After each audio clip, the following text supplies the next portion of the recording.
And we're live streaming straight from the ghetto from Edmonton, I guess. Straight from Alberta. Yeah, straight from Alberta. That's going to be fantastic. Do you know that I have probably about 50 people watching? That's going to be fantastic today to see. 50 people. Fantastic. Hey, everybody. Hello, I hope everybody. you are enjoying my other YouTube content. Because I'm kind of a humble guy. I didn't really think anybody would want to watch what I was coming up with. I was just like, I got to do something. I got to get up off the couch. Yeah. Do whatever Fantastic. I can to help this movement. Yes. So thanks very much for tuning in. Max here. Hope you're doing fantastic today. It's January 29, 2026. And I still think about 2025 for some weird reason. Don't ask me. Don't blame me. That's just me being silly, I guess. So thanks for tuning in, and we're here to. So I have a guest speaker I wanted to interview for a little bit of a long time, and this gentleman, Jon from Alberta, because I think you were showing you're on YouTube, from my understanding, right? Yeah. Well, for about 8 days, I've been maybe on YouTube. 8 days. I haven't counted. It seems like about that. That's about right. Maybe 10. I don't know. About 10 days. It's easy to look up. Like, I don't know. Maybe my memory's bad. I got the memory of a goldfish. Oh my goodness. So basically I'm gonna find your YouTube channel is Jon Alberta Patriot. It's called Talking to Albertans. Oh, Talking to Alberta. That's what I called my channel. Okay, I'm just doing a little research right now. So I'm just gonna show the screen. I just got the message. It just popped up on my screen. You can see it says "Talking to Albertans." You are now a YouTube partner. You're a YouTube partner. Oh, really? That's awesome. I don't just talk to anybody. So this is this channel, ladies and gentlemen. So we only have probably 17 videos right now. So you were talking. Oh, you were at the University of Alberta. Oh my goodness, that's gonna be like the leftist cesspool of Alberta. Actually, I had some pretty good conversations there. I met a law student, and I met a physics student who actually supports Alberta independence. A law student he sounded like he did. He just was like going around in circles to try not to say it. Really?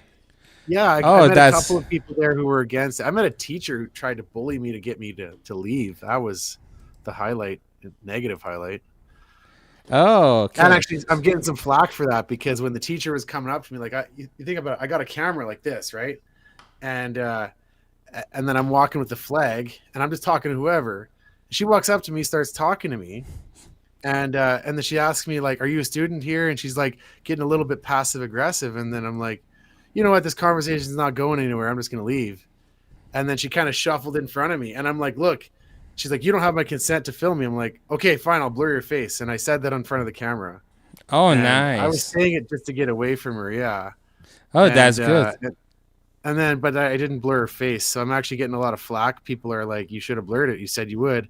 But like, I'm only going to blur people's faces if they're nice. If you're going to be polite, you don't have a reasonable expectation of privacy in public. Yeah, I understand. So it's kind of like a principled thing. You're going to bully me to try to get me to silence, and then you just think I'm just going to like walk away. Anyway, enough of that.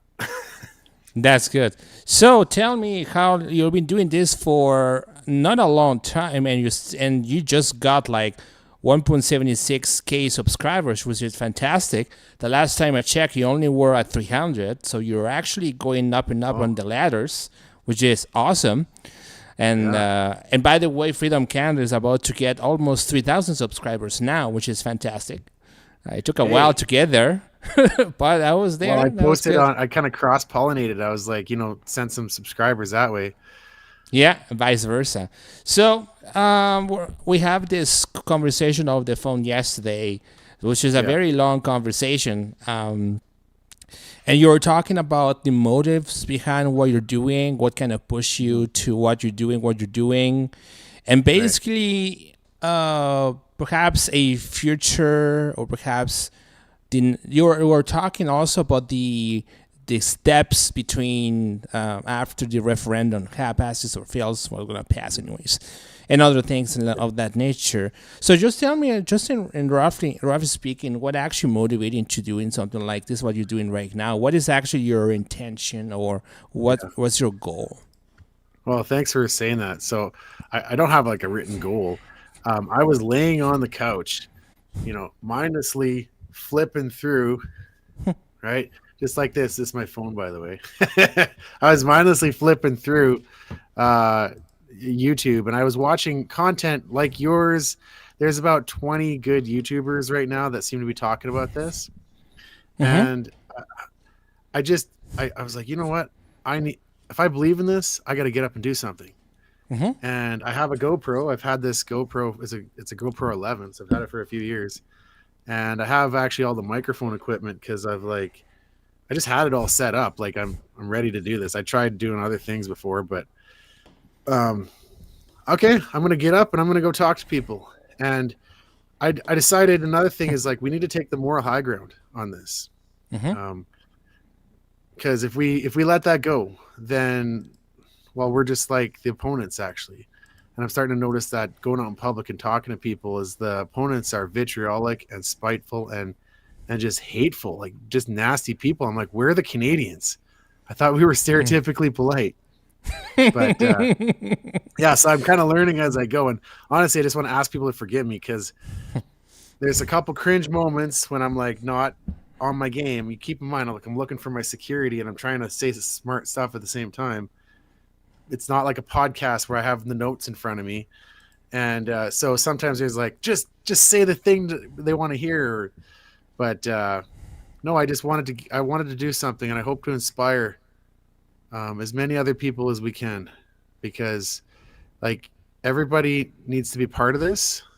Otherwise, like we can win. We can honestly win this.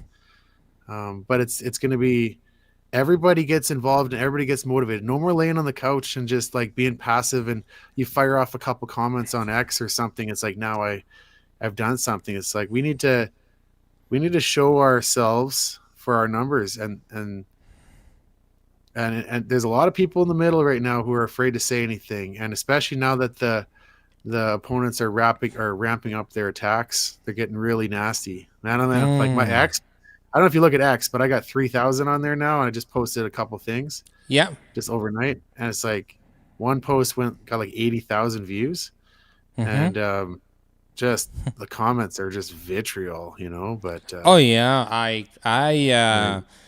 it is funny because I don't know if you I was talking with some people at many places. I was talking with some people even in Calgary last week on Monday, and I was talking to some people over there, and we're talking like, hey, you think, did you get death threats now? Yes, I got some. Yeah. Okay, welcome to the club.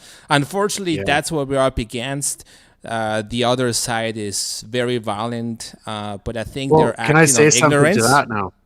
Yeah, I got to say something. I was listening to the news, and Premier Eby, such an irresponsible thing to say, right? He calls us all treasonous. And it's like, and he's like, this is the old-fashioned word, treasonous. And his whole speech, but it's basically, okay, look, a reasonable person would understand that you're speaking to millions of people, and there's going to be crazies who are going to hear that, and they're going to take it to the logical extreme. Like most people aren't going to do bad stuff, but he just empowered a large group of people to do some bad things. And I'm like, now it's coming from the leader. Like he's a leader, and where's the respectability? Like, yeah, that's essentially a call to violence because he's like treasonous, and also realistic. I think David Eby was also involved with some shenanigans with content creators as well. I remember last year he was basically using his position as the premier of BC and to insult or to denigrate, I think it was Mr. Sunshine Baby to some extent. So he used his position to slander content creators. So it's not what he's doing right now. Is definitely typical slander NDP behavior. Is one thing. Yeah. but calling a whole group of people, he refused to call us Albertans too. Like, what a level of arrogance, right? It's like, you're not even Albertans, but you're treasonous. And that's going to empower a lot of people. When I walk around, the other day I was in Calgary and I was recording at the dog park, and a guy walked up behind me. He was about 6'3", like 6'4". He's a bit taller than I am. And he walked past me and he just barked it out like he said traitor. Actually, he said effing traitor, right? It's on my YouTube video. You can see it. And then he stopped and then he said it again louder, but he was right behind me and it sounded like he came closer to me. And I was like, legitimately thinking maybe I should turn around and face him because I'm about to get punched. You know what I mean? And also this is one thing about the other side is that Yeah. they're essentially in the lack of arguments, and No arguments. there are arguments that the only argument they have is just violence, right? Because, and also I don't know if you follow this, but for the long time I believe that they're just acting on ignorance to some degree, which I still believe. Ignorance is one thing. I think we got ignorance on probably our side too, but just mean nastiness, you know? But that's actually something to really kind of dwell on because in my mind, that reinforces it. First of all, it makes the divorce easier, right? Because when we find out that everybody hates us, it's like, oh, we weren't welcome here to begin with. Secretly you've resented us this whole time. Now we really want to leave, right? But it also kind of reinforces that we're winning because we got arguments. And as long good solid reasons for independence, and we're doing this peacefully, legally, democratically, all of those things are on our side, and they're trying to shut us down. They're threatening us. They don't have arguments. So you know what? We're on the right side of this, and I could hold my head up high at the end of the day and be like, yeah, I did the right thing. I followed my conscience. Yeah, absolutely. And one of the things I noticed about this whole incident with people attacking us and treating us as traitors and such, two things. We're historically never close to any counter dialogue. In other words, if you don't agree, we're free to open the dialogue and talk about what's going on. No problem there. I never seen any kind of candidate or any kind of advocate refusing dialogue. They do. So that's one thing. Two, when people call us treasonous, I remember Eva Shapiro actually said on a clip that treason is the current government in its current form that is acting treasonously because they're shutting debate, they're shutting down conversations, they're shutting down dialogue. We've seen during the scamdemic that happened. I put a little reverb there because I like the effects on my mixer. I like the effects on my mixer. So during this pandemic, Justin Trudeau was very, very happy to treat us as dirty peasants who don't want to get vaccinated. So I think that this entitlement was really showed up in the latest 4 or 5 days in this country. And what we're seeing today is no more than the extension of what's happening going on. Yeah. So I found that. But you know what? You know what though? I think it's better to frame it in a positive way because there's a lot of negativity, right? But what I'm trying to do with my channel is try to frame it positively. I'm speaking to the majority, or not the majority, but to the large group of people who are in the middle on this. And trying to flip them over. And it's like, we got to win their hearts and minds. And how do we do that? Well, first of all, we show that we're kind and honest and gentle and compassionate and patriotic and reasonable. And that we're not going to be provoked. We're not going to fall for these traps and get sucked into stupid debates with trolls, bot farms, right? True. So I'm talking to them and I'm showing them, hey, look, this is where we're at. So what and can not we to build mention together? Yeah, absolutely. I think that right now, if you wanted to look at what's happening right now, we have three classes of people. First and foremost, the people who are hardcore soul of the idea of independence, the already converted, as Cory Morgan once said, like ourselves, who are fully sold of the idea of independence. That's one group. The other group, who are essentially the opposite, are the where's my CPP people, all trans lives matters and all that stuff. They're on the other side, the NDPers, the union side of things. And you have the folks in the middle, what I call the federalist type of thing. Those people who still believe that Canada is a viable country. Yeah. And I was on that group as well. What kind of yeah, for you too? Yeah, I was there like maybe a year ago, and I've just been sliding off the cliff. Yeah, so you see, Will, on that side, and what actually convinced you into moving to independence? What's the moment that you said that's nuts? I don't think there was like a moment. In my heart, I've always been against Canada. I remember when I was a teenager thinking about how I was so offended that we have a king or a queen. I mean, like as if this is like in the modern times. You know what it says on our money, right? It says "De Gratia Regina," Queen by the grace of God, right? Yeah. And I'm a Christian, by the way. I'm just like, as if somebody's gonna say, God made me your ruler, Oh. And so I remember thinking that when I was like a young person. I've never been loyal to the king or the queen, and I've always just kind of thought, you know what, this whole system in Canada, this the way our government's set up, it could be so much better, And I've sat around in an armchair and been like arguing with philosophy with my friends, like here's how we could make the government better. It's like all of a sudden the day arrived. I heard about this petition and I was like, this is actually going to happen. Over Christmas, I was like, no, they're going to find a way to shut it down. The courts are going to, oh, it's actually happening now. Okay. This is the moment. This is it. So I got up and like, you know what we can build? We can actually come together as a province and create a system of government that like throws off all the bad ideas, brings in all the good ideas, and like it'll be the model country in the whole world. Yeah. And that's one of the things that I kind of like about this. Well, first, what kind of convinced me personally to move into the independence trade, so to speak, is that when I moved here to Alberta just past 3 years ago, I was going to those APP meetings specifically. Yeah.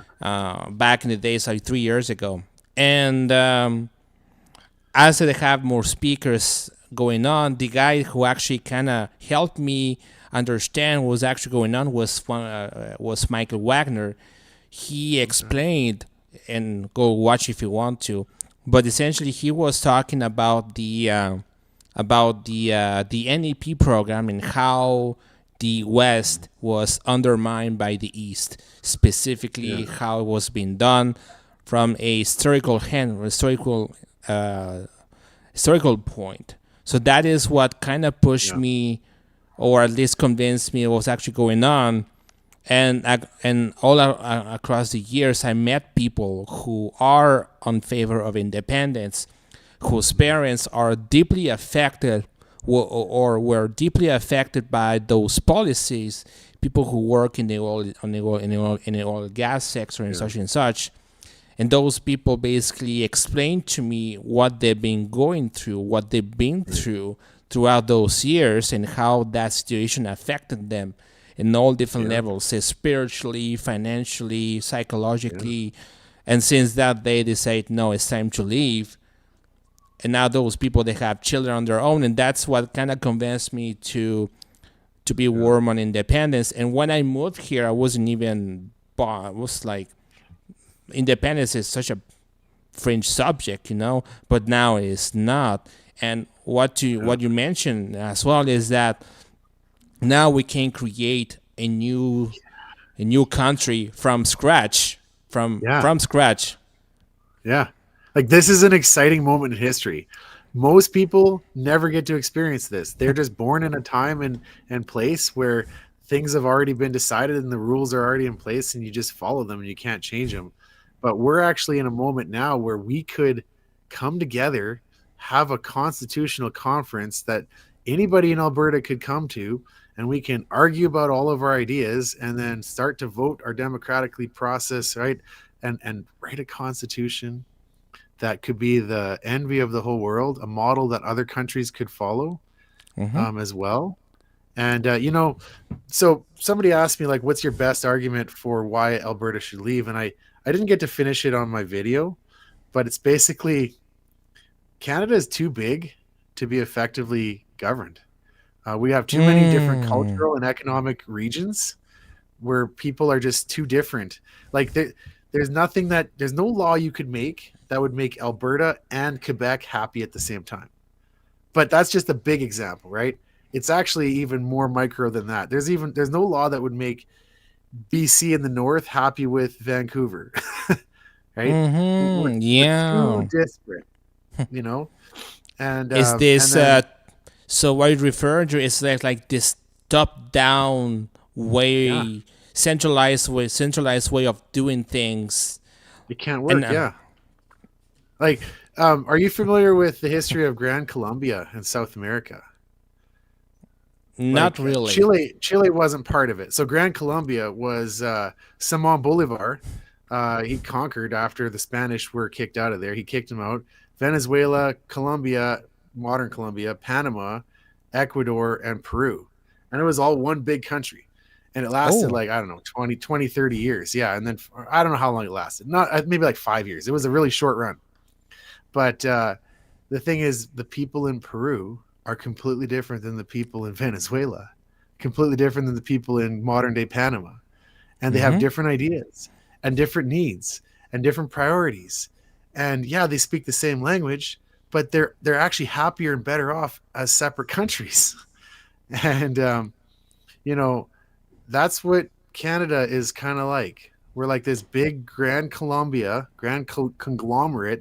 of disparate regions with different ideas and priorities. And honestly, we'd be better off as maybe like a loose confederation. Like maybe like we're all separate countries, but we just have strong economic ties. Like, Yeah. we kind of all get together whenever there's a war, or maybe or forever like there's a national like an emergency on the continent, then we like send people over to Newfoundland to help with like a flood relief or something like that. But like Yeah. having our own independent, like I'm okay with that kind of a thing. What do you think about that? Um, I prefer. I think that and this is something that was discussed. I think in a meeting or so. Is like if you Okay. have, let's say, Alberta or Saskatchewan separated as its own countries, respectively, right? Yeah. If Alberta wants to join, if it wants to go to, let's say, Japan to talk about a business deal Mm-hmm. between XYZ, between Japan and Alberta, okay, Yeah. what if you bring Saskatchewan to the table? They are neighbors. Like you bring your bodies with you. These guys have potash, Yeah. have uranium and stuff, and Yeah. natural gas. Why don't you just bring your Saski guys down to the table alongside with Alberta at the same time? Yeah. I think they can Yeah. benefit it, and I think Oh that yeah. this idea of broken, because that's what's happening right now. I think that Canada right now is kind of splitting into many countries, as you alluded into in your Yeah. Yeah. in your theory, and Yeah. all those provinces will eventually become their own countries, and the Yeah. concept of unifying Canada, like this concept of Alberta within United Canada, Yeah. is gonna fail because of national unity that Yeah. was inherently not existent or Well, wasn't it's existent never enough. existed.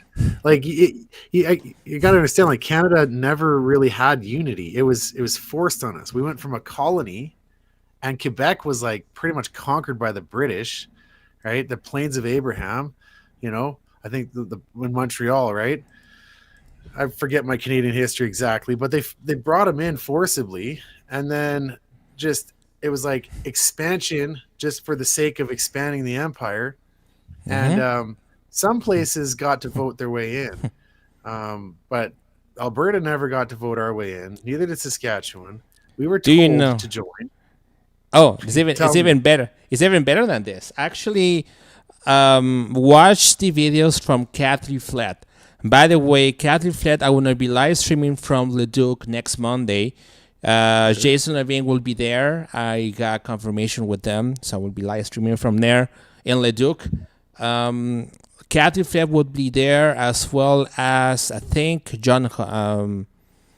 Dr. Hutchinson, I believe it's Okay. called. I gotta check my notes. I don't remember on top of my head. But Kathy Flett, she explains that the province of Alberta and Saskatchewan, if you look at the Saskatchewan and the Alberta Act, the only thing that changes is just the name.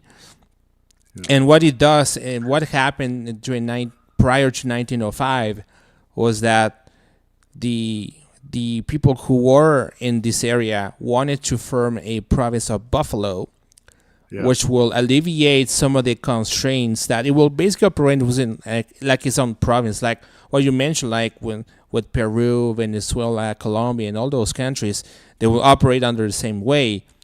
Canada responded by basically not having those provinces binding together, but rather splitting in half. So now you Yeah. got Alberta and Saskatchewan, two different provinces. Unlike New Brunswick, unlike BC, unlike Ontario, Alberta and Saskatchewan never actually joined the Confederation. They were created by the federal government as a response to what the local constituencies really needed. And that's what's part of the conclusion. Even Manitoba right now, I mean, if it wasn't for the L'Oreal thing, who never liked this idea of like BC negotiated their way into Confederation because of the United States, Well, they were New promised a railroad and it was delivered like 15, 20 years late or something like that. 10 years late at least. what other things? Now we're starting to see that BC wants to separate. I'm starting to see some some Facebook groups being created.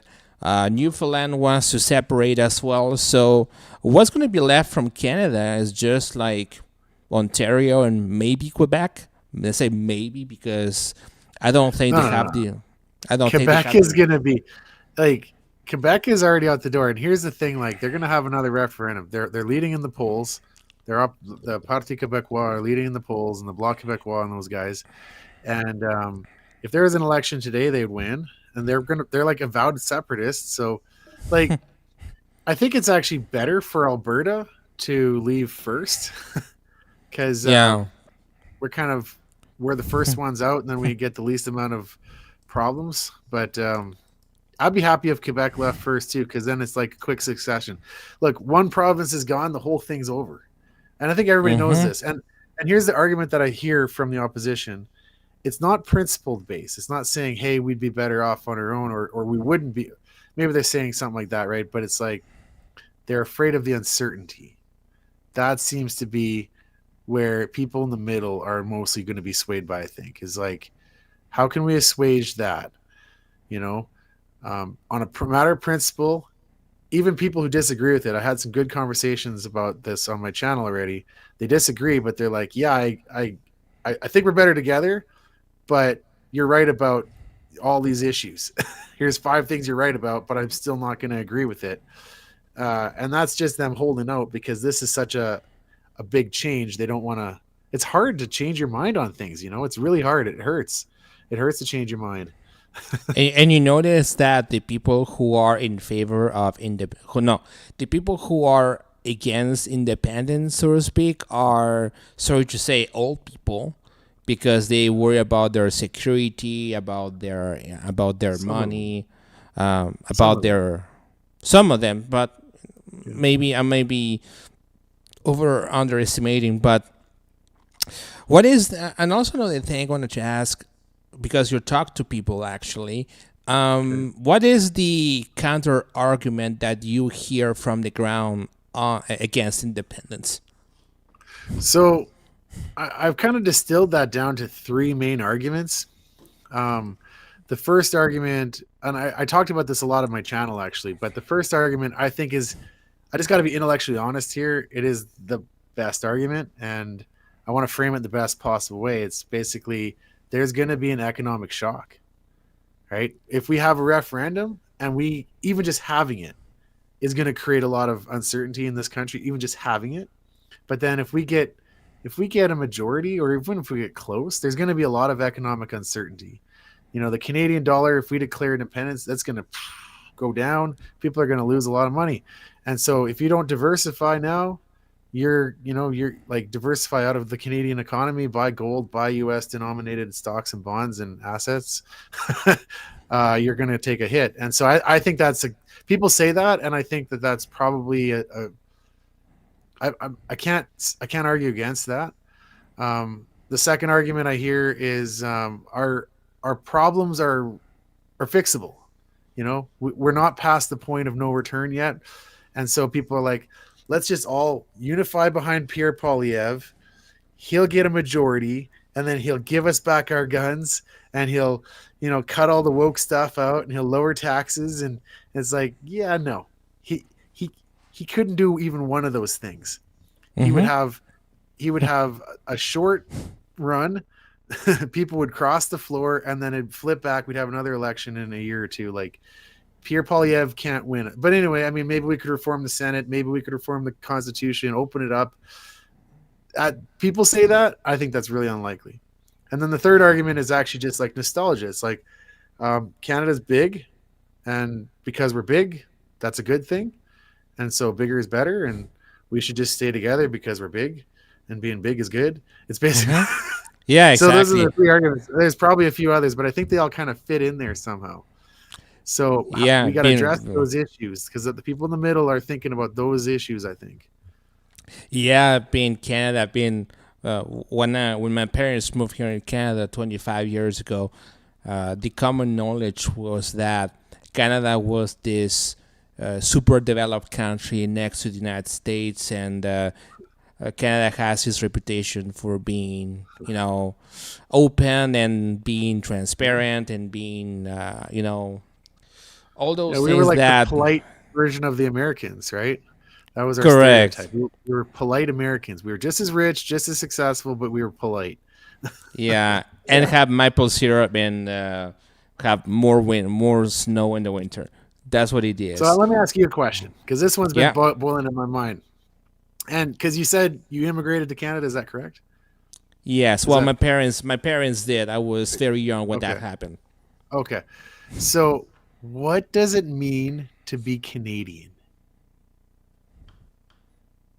Like, what does it mean? I will say that when I go outside this country, I think that the Canadian passport is basically... my Chilean passport has more value than the Canadian passport. If I want to go to Mexico, I'd rather use my Chilean passport. And I think that Canada's reputation has been severely tarnished for the last 15 years. Well, more like 10. Yeah. But it was being severely tarnished by this goof around there, right? Who puts tampons in bathrooms and stuff. I want to put you on the spot, because I can't answer this one either. And I think that our viewers need to try to struggle with this one. Like, what does it mean to be Canadian? Right now, I would say that right now, the main issue that I personally see right now is that being Canadian right now, is basically being on paper. Like, you're a Canadian citizen. On paper, you're a Canadian citizen, but you're not feeling like as the country is representing you anymore. It's just a name. That's all it is, Like, I think if I went to another country, and I've traveled around Latin America quite a bit. I've traveled around the United States quite a bit as well. And, you can ask people from the United States what it means to be American. They will say a word. They're going to give you an answer. And you can go to Colombia and ask the same question, I've done that, and they're going to give you an answer. It's like, I bet you could go to France, probably Germany, probably Japan, probably China. Like, these are countries that's like, it seems like it means something to be there. And I just feel like Canada, you know what? Yeah, like, what does it mean to be Albertan? And I've been trying to answer this question. I think I'm getting better at it. But like, an Albertan is trustworthy. Albertan works hard. Albertan is a rugged individual who cares about the community, and and it's like family first, and then it's the community. It's Mm-hmm. not government and then me. you Yeah, know, I think like that it's a mindset. I think Canada in its current form, no, Alberta in this current form is what Canada used to be 20 years Yeah. ago. And I Well, noticed we have a that, lot of the elements left. The yeah, politeness. yeah, blindness. Like when I was living down east in Quebec, as well as see, when I Yeah. was living there, it was very common for people over there to have, they have, a lot of people down there have this fantasy of moving west and going on the or working on the old patch to get some money and get back rich and happy. Um, when I talk to people down east about that, say, "Hey, I moved west." You get either two reactions. You get one, "I'm happy for you. That's awesome," and the other one is, "You're a traitor. You're a conspiracy theorist. You're this." So I Yeah. think that what you're getting right now is people here in Alberta who are still kind of feel forever vanadium, as I called. Basically, they are legitimately pissed to see people like us actually stand our ground and say, no, this is not correct. We're going to leave. Canada, Alberta being his Yeah. own country, is almost like rejecting them, and they're loyally pissed. That's what's Yeah. happening, I guess. And I think that Canada in the last 10 years lost its prestige that it once had, this sort of peacemaker country, very powerful type of Commonwealth type of country. We lost our peacekeeper status, I think, when we went to Afghanistan. Honestly, I don't know. Like, we were peacekeepers back in the '90s, I think. Mm-hmm. But maybe when we went to Kosovo, I don't know. It's kind Yeah, of hard to say. But like, I don't. Canada, I don't feel is known for that. I think some of us nostalgically think we would like to be like that, but I don't know. Like, it doesn't seem like there's anything left in this country for me, and it's like, mm-hmm. but somebody said, well, we'll just leave. Well, I got nowhere to go. This is where I was born. This is my home. Correct. And Correct. so I have every right to try to change my future. And this process, this is a democratic process. Talking to people on the street and sharing my ideas is how democracy works, and how, like, you can do that too. And you know, and then maybe enough of us get together, we're like, hey, actually, we want to do it like this. And now there's enough of us that we can actually, change the rules. And that's exactly how democracy works. And it's so Yeah. exciting. Yeah.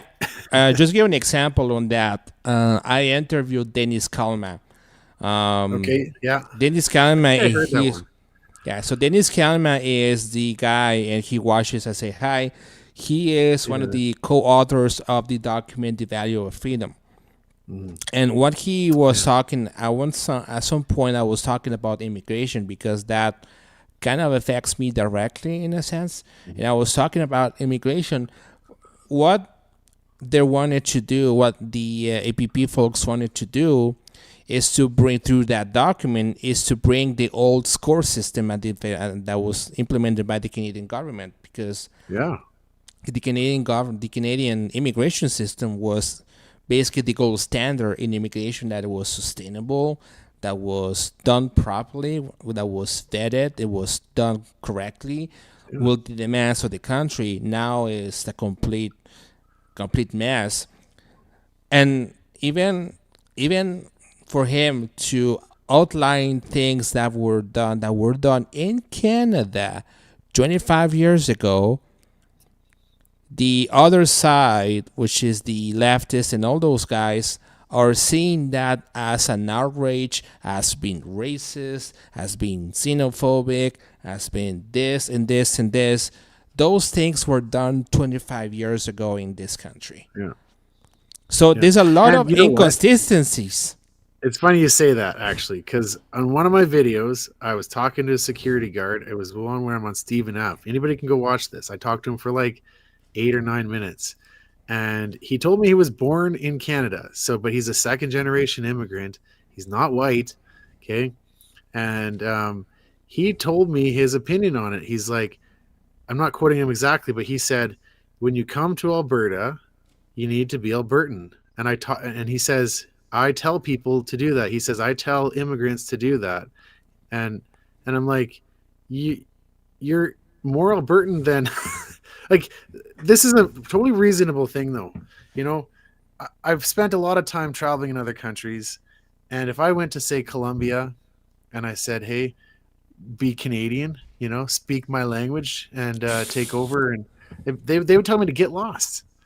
You know, and if I brought my own problems over there too, if I started waving an Albertan flag, crying about Alberta independence on the streets of Bogota, well, they'd probably just like, Dude, what you're talking about?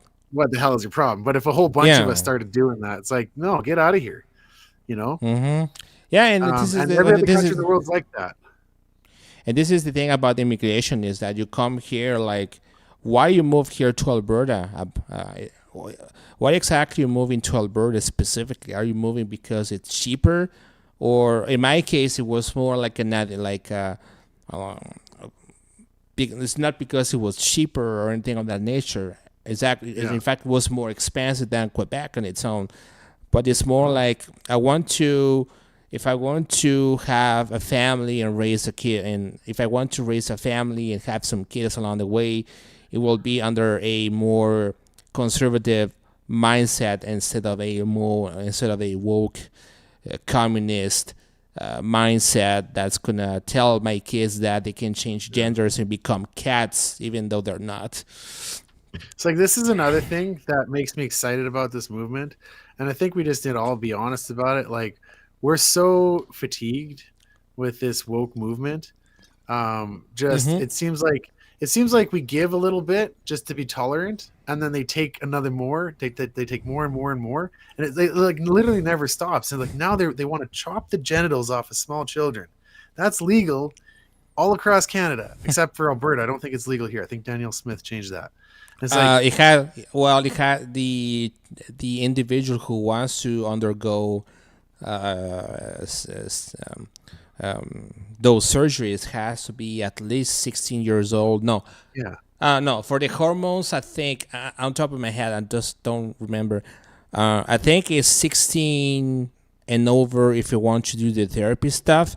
If you want to right. go with the surgery, that's 18 and over. Okay. You know, but look, it's finally like the adults are coming back, because like doing that to kids is unacceptable. And up until like 2019, 2020, everybody on earth thought that way. And things just changed, and we got so scared that we just all got silent and we're afraid to say something about this. And look what okay, what literally what's the next thing?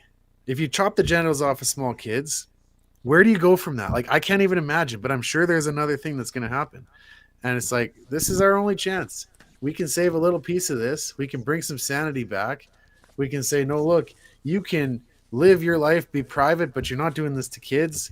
You know, I really want to have a libertarian style government where it's like, you know, I was even thinking about this today. Like, maybe the government should just completely get out of marriage, you know, like, don't even, Why?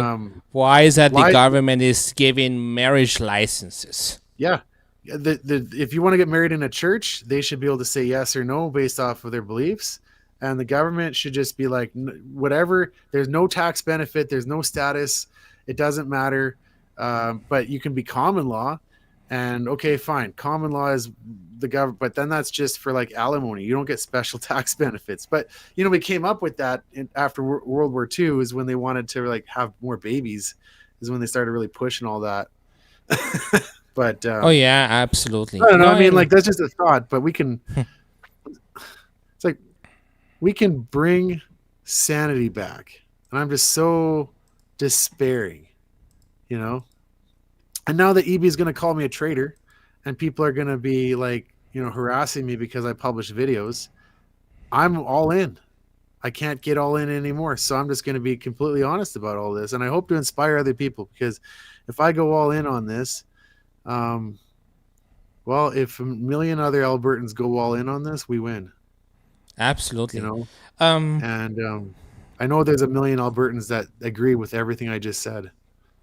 Absolutely. I know there's at least 2 million. There's at least like 3.9 million that agree. It's just a fringe minority. And I like the word that fringe, but I use it in the correct term. Fringe minority, yeah. So you're talking. I know. Yesterday when we were talking on the phone, you were talking about this concept of, participating to the Constitutional Convention, should I say.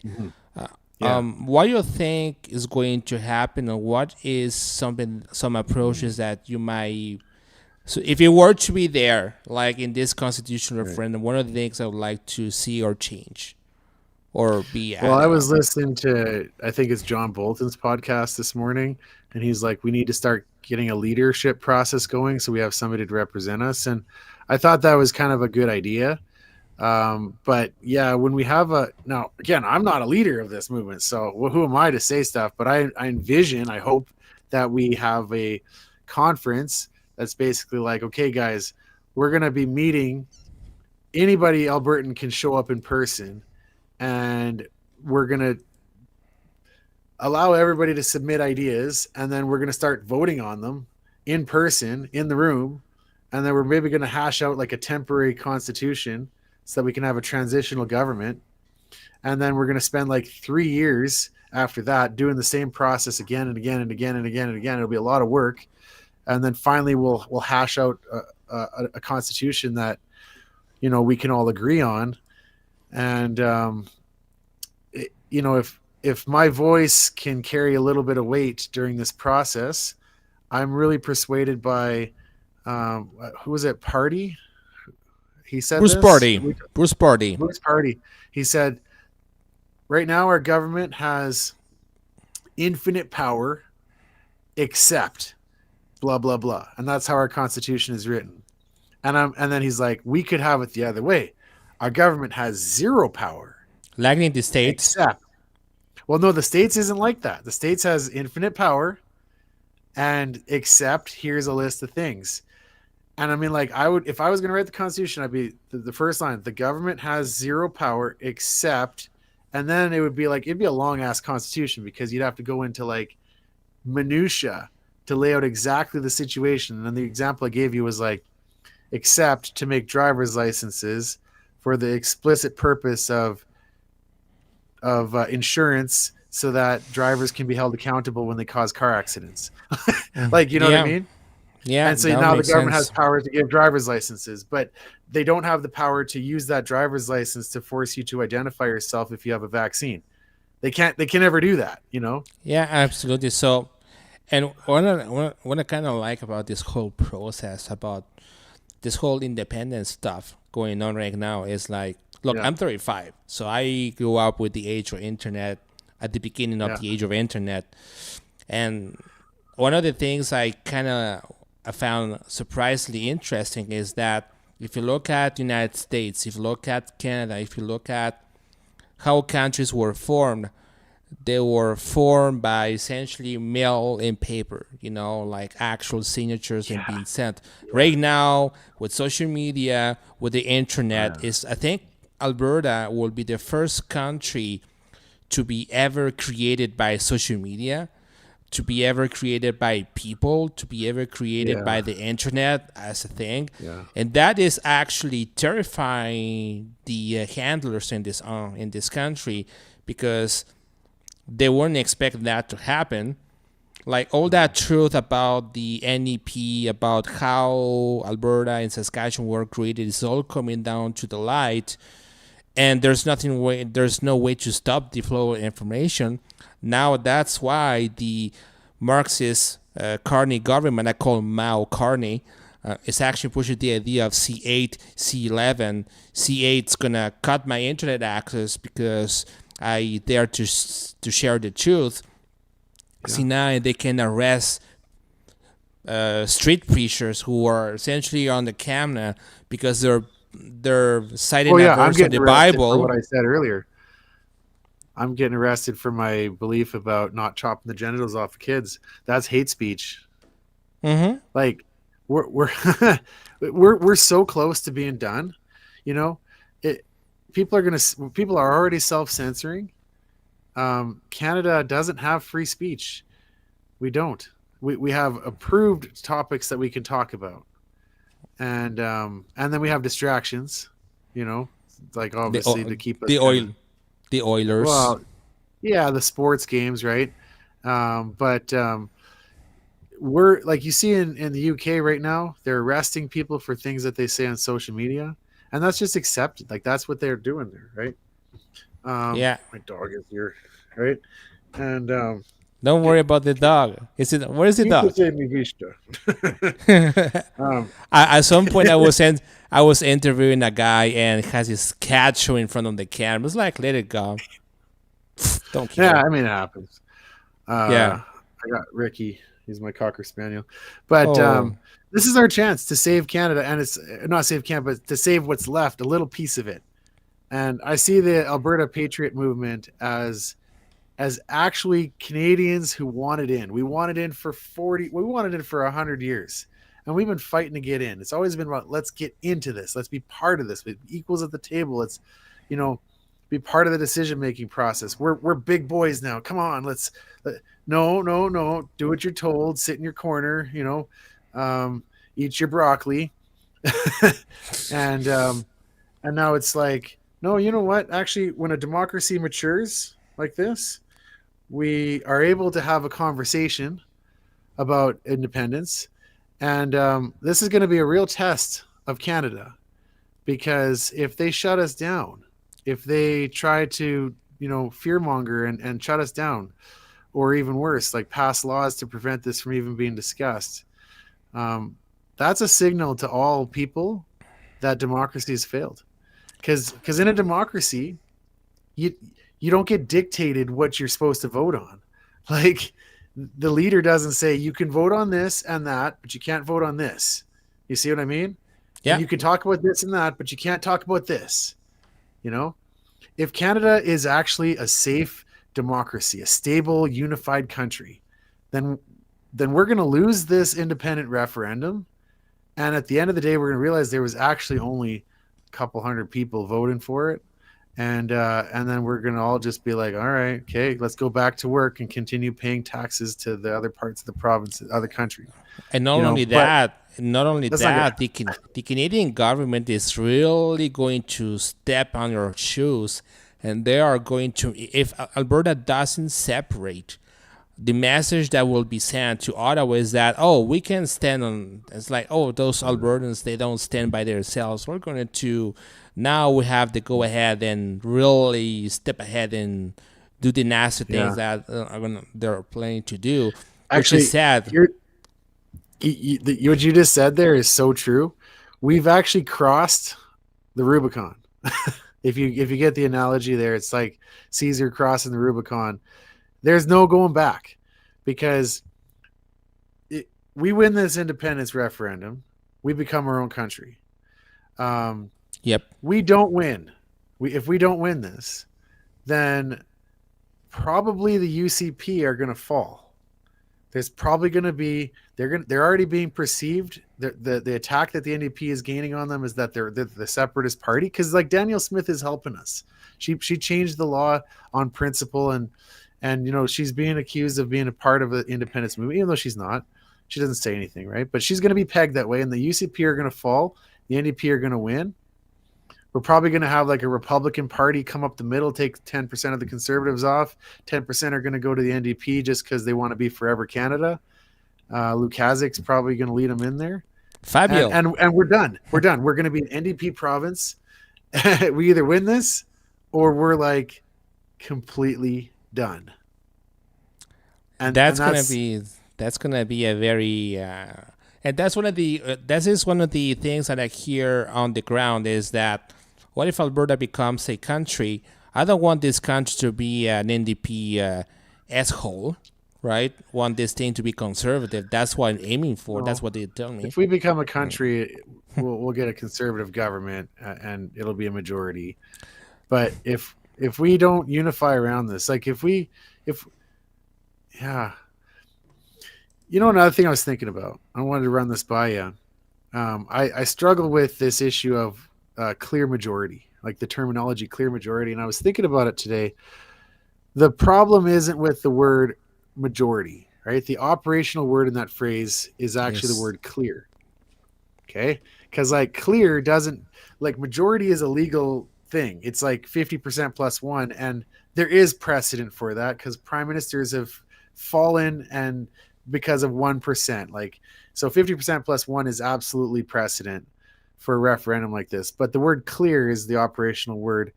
That's a moral thing. If we don't win the hearts and minds of people, if at the end of this, the people on the other side don't accept it, or if our Mm-hmm. side doesn't accept it, then it just falls apart. So, like, imagine we win 60%, let's say, and we all go out in the streets and we just assert ourselves. We all hang up our flags. People go over to the city hall and to the various schools and they take down the Canadian flag and it doesn't get put back up. You know what I mean? Like, first of all, what a gut-wrenching thought, actually, to take down the flag. Do you know what I mean? Like, even me as a separatist, I'm like, ugh, that, that's a big deal. Yeah. You know, we all go do it. We take the flag down. We put the Alberta flag up, and then what the opposition, the 40% that voted against, they just, okay, fine. I don't think that's going to happen. There's going to be a group of them who are going to just go batshit crazy.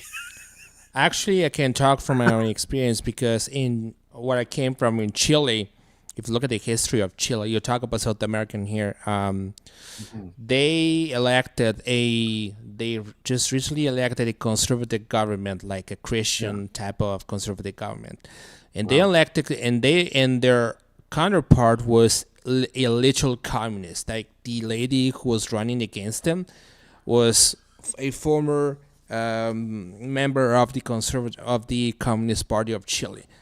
And if you Wow. look at the history of Chile specifically, they Yeah. always move Pinochet. between, yeah, it's always between communism, Marxism, and something Mhm. else. So for about 25, 30 years, that country has been run through the ground by socialist ideas, and they're all Mhm. being pushed by communists. And now they elected a more conservative government just before Christmas. And then they have this super majority, 60-40%. And now what's happening is that all those Marxists and communists are and Trantifa and the they them are all fighting on the streets. They're Oh, essentially yeah. worshiping Cuba. They're worshiping Palestine. They're worshiping those people there without taking Wow. and the other guys who are conservatives are very proud of waving their Chilean flag. So we need to bring that culture into Alberta specifically. And I remember when I was a kid in Chile, when I was a kid, um, every Monday morning at 8 in the morning, we sing the national anthem. So they wave the Yeah. flag and we sang the national anthem. If you don't sing the national anthem, just wait, the principal's gonna come over and scold you that to his office, that type of thing. Okay. That Yeah. type of thing. So we need to have, I think, this sort of level of respect for a country, and I think that Yeah. Canada right now has been going through so many changes. Even the Canadian flag in its current form, the maple Yeah. leaf. If you look at the history of the maple leaf, it's not Yeah. the original flag of Canada. It's something that was created by the Yeah. federal government, and that was a psychological operation to change people's minds after a hockey game against the Soviet Union. Prior to that was the Yeah. I red know we had a ensign. different flag. The Union Jack and the three. What do you call it? Yeah. I mean, Well, Alberta's going to need to unify behind a flag. And for right now, we have the Alberta flag. And if I can ask one thing of anybody who's watching this podcast, is please get yourself a flag, get yourself a sticker, put the sticker on your. Oh, there I'm That's going the now. flag. Yeah. So that's the flag here. That's the Yeah, usual flag. yeah. Get a sticker, put it on your coffee mug, get another one, put it on your phone, right? Mm-hmm. Get some, put them on your car, hang a flag off your house. Um, if you're bold enough, wear a hat or a shirt that says something independence related. We need to start showing our numbers. Like, here's another thing I tried to start. Yeah, I love that one. I love it. Right, here's another one I tried to start, and maybe we can do this again. We need to have. I was thinking like a trucker tribute, like a convoy tribute.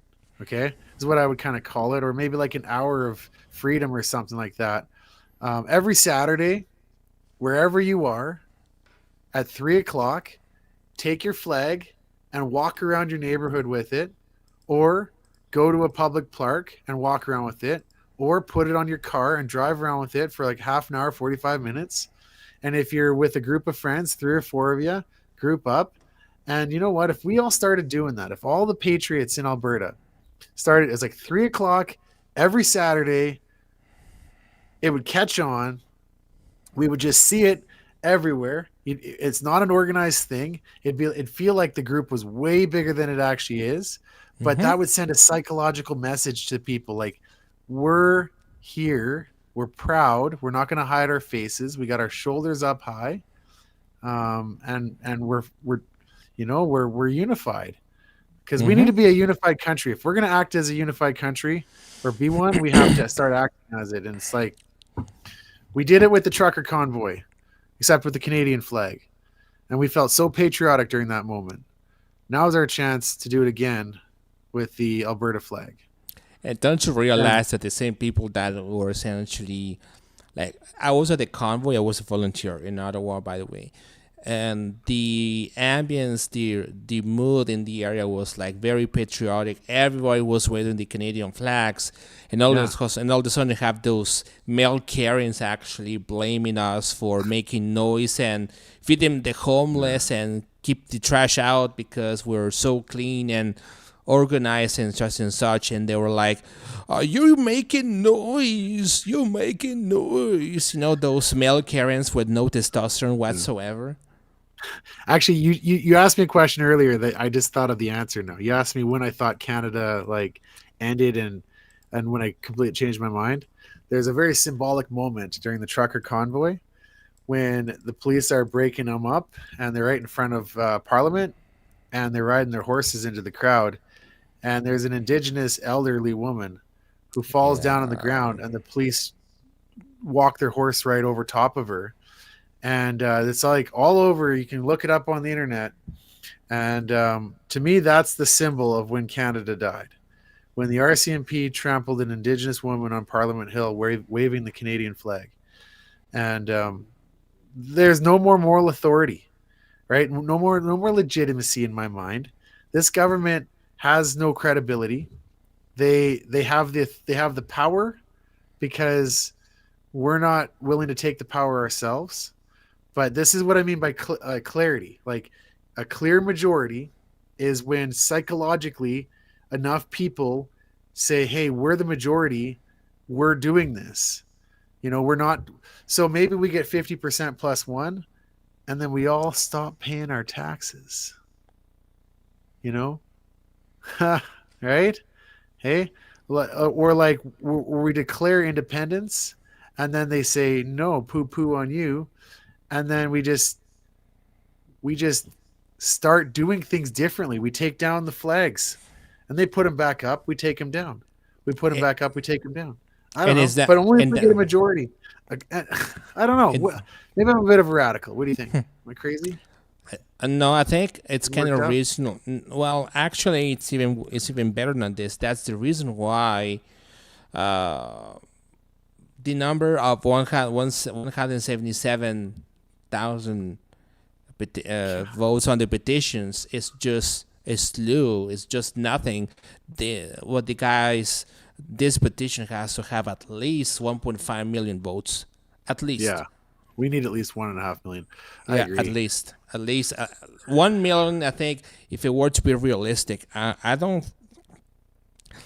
I think that if we send over 1 million votes, that's significantly important. 1.5 is actually even better than this. But guess you realize that we only have 1.7 million people who voted in the last election, so 10% is going to be 177,000 votes. So if we There'll be a lot higher turnout for this, though. I think this will be the highest turnout in history. What anybody know what the turnout was for the Quebec referendum? I want to ask. The Quebec referendum, that's funny. Well, I wasn't there when that happened, but I read a whole bunch of documents about it. If you're a French speaker, I suggest you to watch a documentary. It's called Le Confort et l'Indifférence. The Comfort and Indifferent. The Comfort and so it's a documentary. Yeah, so it's a documentary in French. Okay, I got the data right here.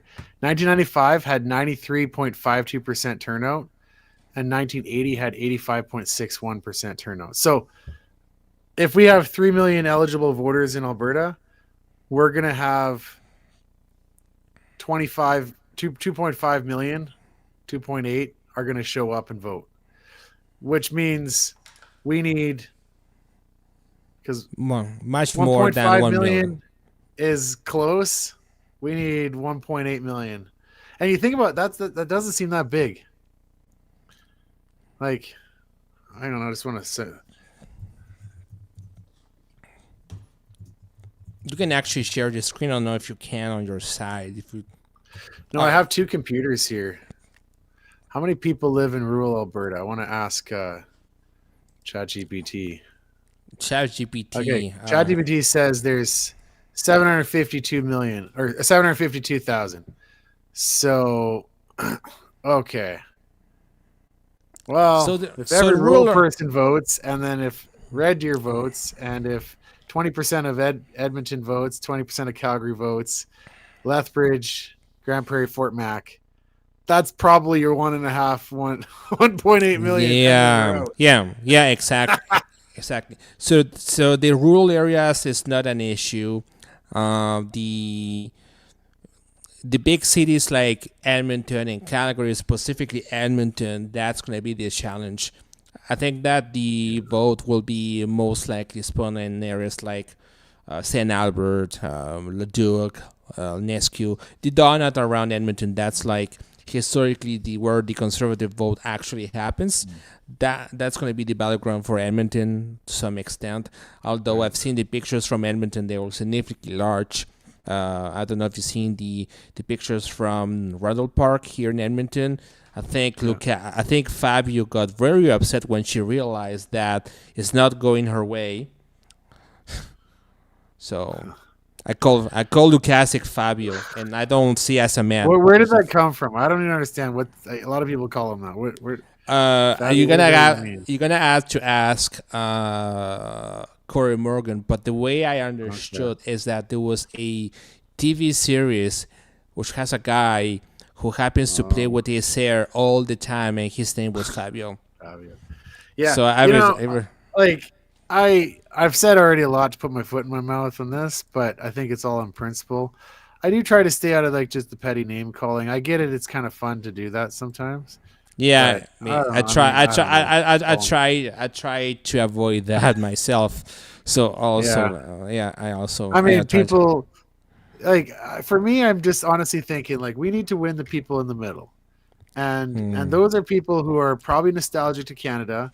They're probably afraid of the change that's going to come. Either way, we're going to have it, and they probably still think that our problems can be fixed. And so we need to appeal to them. They're the only ones that matter. What about the immigrant? What about the immigrants? Well, okay, I mean, like if you're not a Canadian, then you don't get a choice. And so, but that's another serious concern because we brought in so many that in about 4 to 7 years, we're going to have another 800,000 voters in this province who are going to be from other countries in the world, and they're going to be ingratiated to the federal Liberals for, everything free handed to them. And we're not going to, like, we're done. And so, like, the strategy that the Liberals have is brilliant, right? Divide us up. This whole idea of multiculturalism is our strength, right? That's actually not our strength. Our greatest strength is our unity. Multiculturalism just divides us and makes us easy to rule because there's not one group that can, like, assert itself. So it's a brilliant strategy to just, and then also, like, like, Alberta will never look the same again. Canada will never look the same again. So we got 3 to 5 years before that happens, maybe 7. And Yeah. this is a once in a lifetime chance. We could do it now. We could do it right now.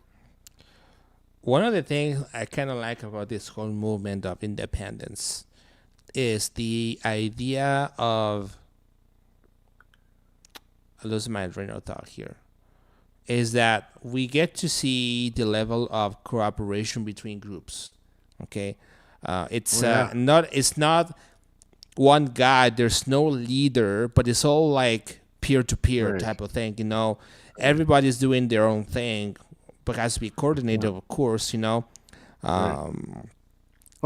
is our strength, right? Like, you're Chilean, and you lived in Quebec, but you're an Albertan through and through, and it's your mindset, right? And we're unified around this. Like, it's a high trust, hard work. Let's not look to the government to solve our problems. We're family and faith and community, and, like, that's what makes us Albertans, and that's what brings us together. It's not our skin color, and it's not our language either. Honestly, I speak Spanish in my house, if you haven't noticed that, and it's like, I don't think that this is a thing about so immigrants, bring them together. Yeah. There's 2 types of immigrants I found. Okay.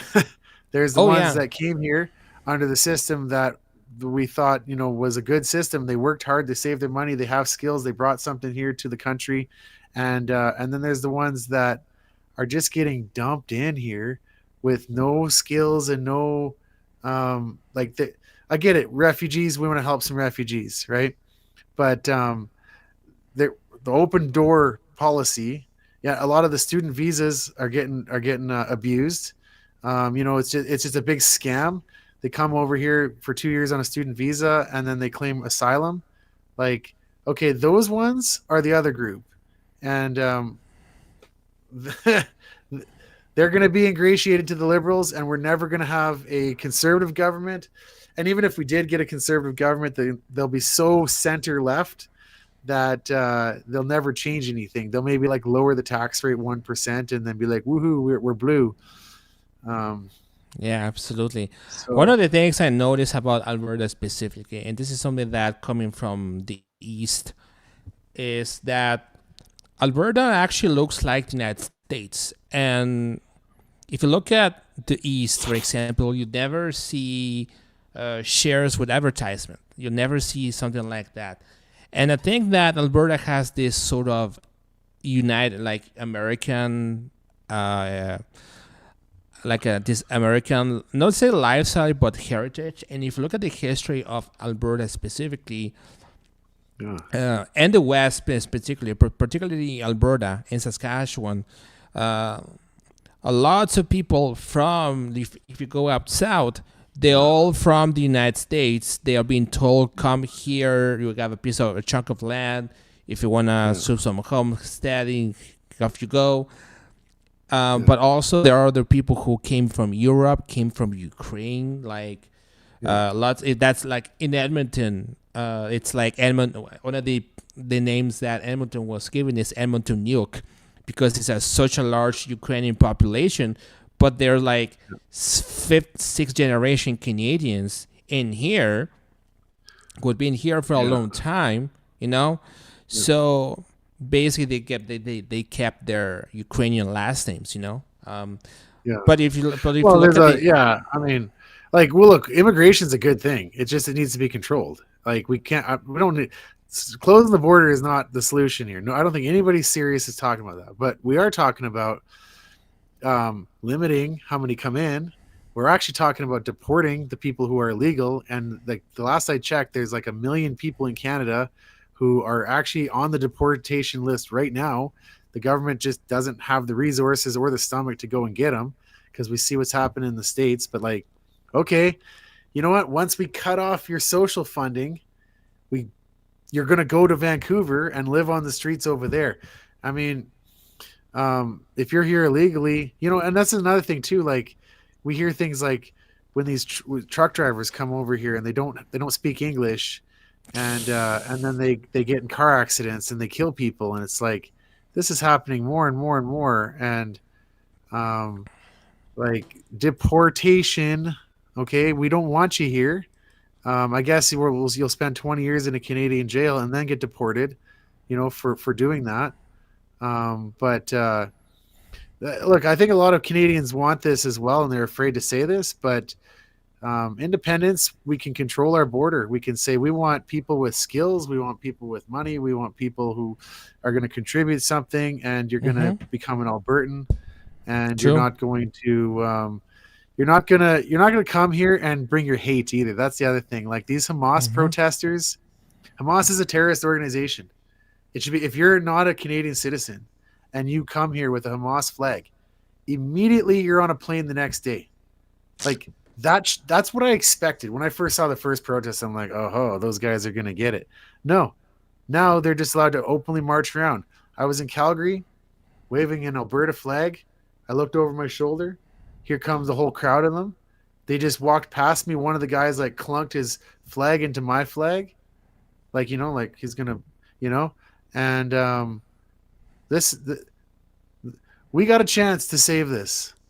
This is serious, We were and spoken we on the just need to phone. start speaking our mind. Oh, absolutely.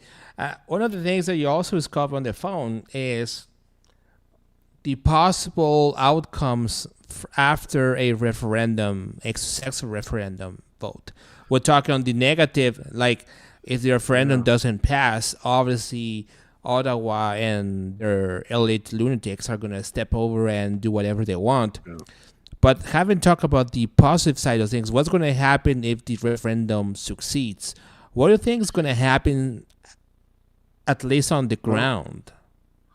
Well, it'll depend on the if it's clear or not, right? So what I was focusing in on that word clear is because it's got to be clear in the minds of people. Hey, we won, or hey, we lost, and it's like there comes a moment when people just accept that, and it's hard to kind of describe it, but like, like there was a moment when people just accepted that World War II was over. There's a moment when people accepted that 911 happened and we have to now go and do what we got to do, right? It's like these moments of clarity just become accepted by like the public mind.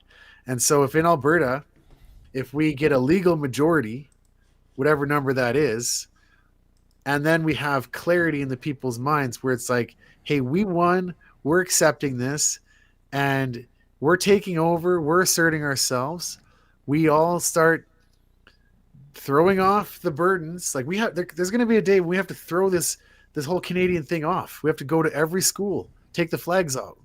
Like we have to immediately start issuing passports. We have to change all of our driver's licenses. Like these things have to happen really quickly. And, yeah, exactly. Yeah. But you don't expect something like I think you're muted. Oh. Okay, now it's okay. Now it came back. Was it muted?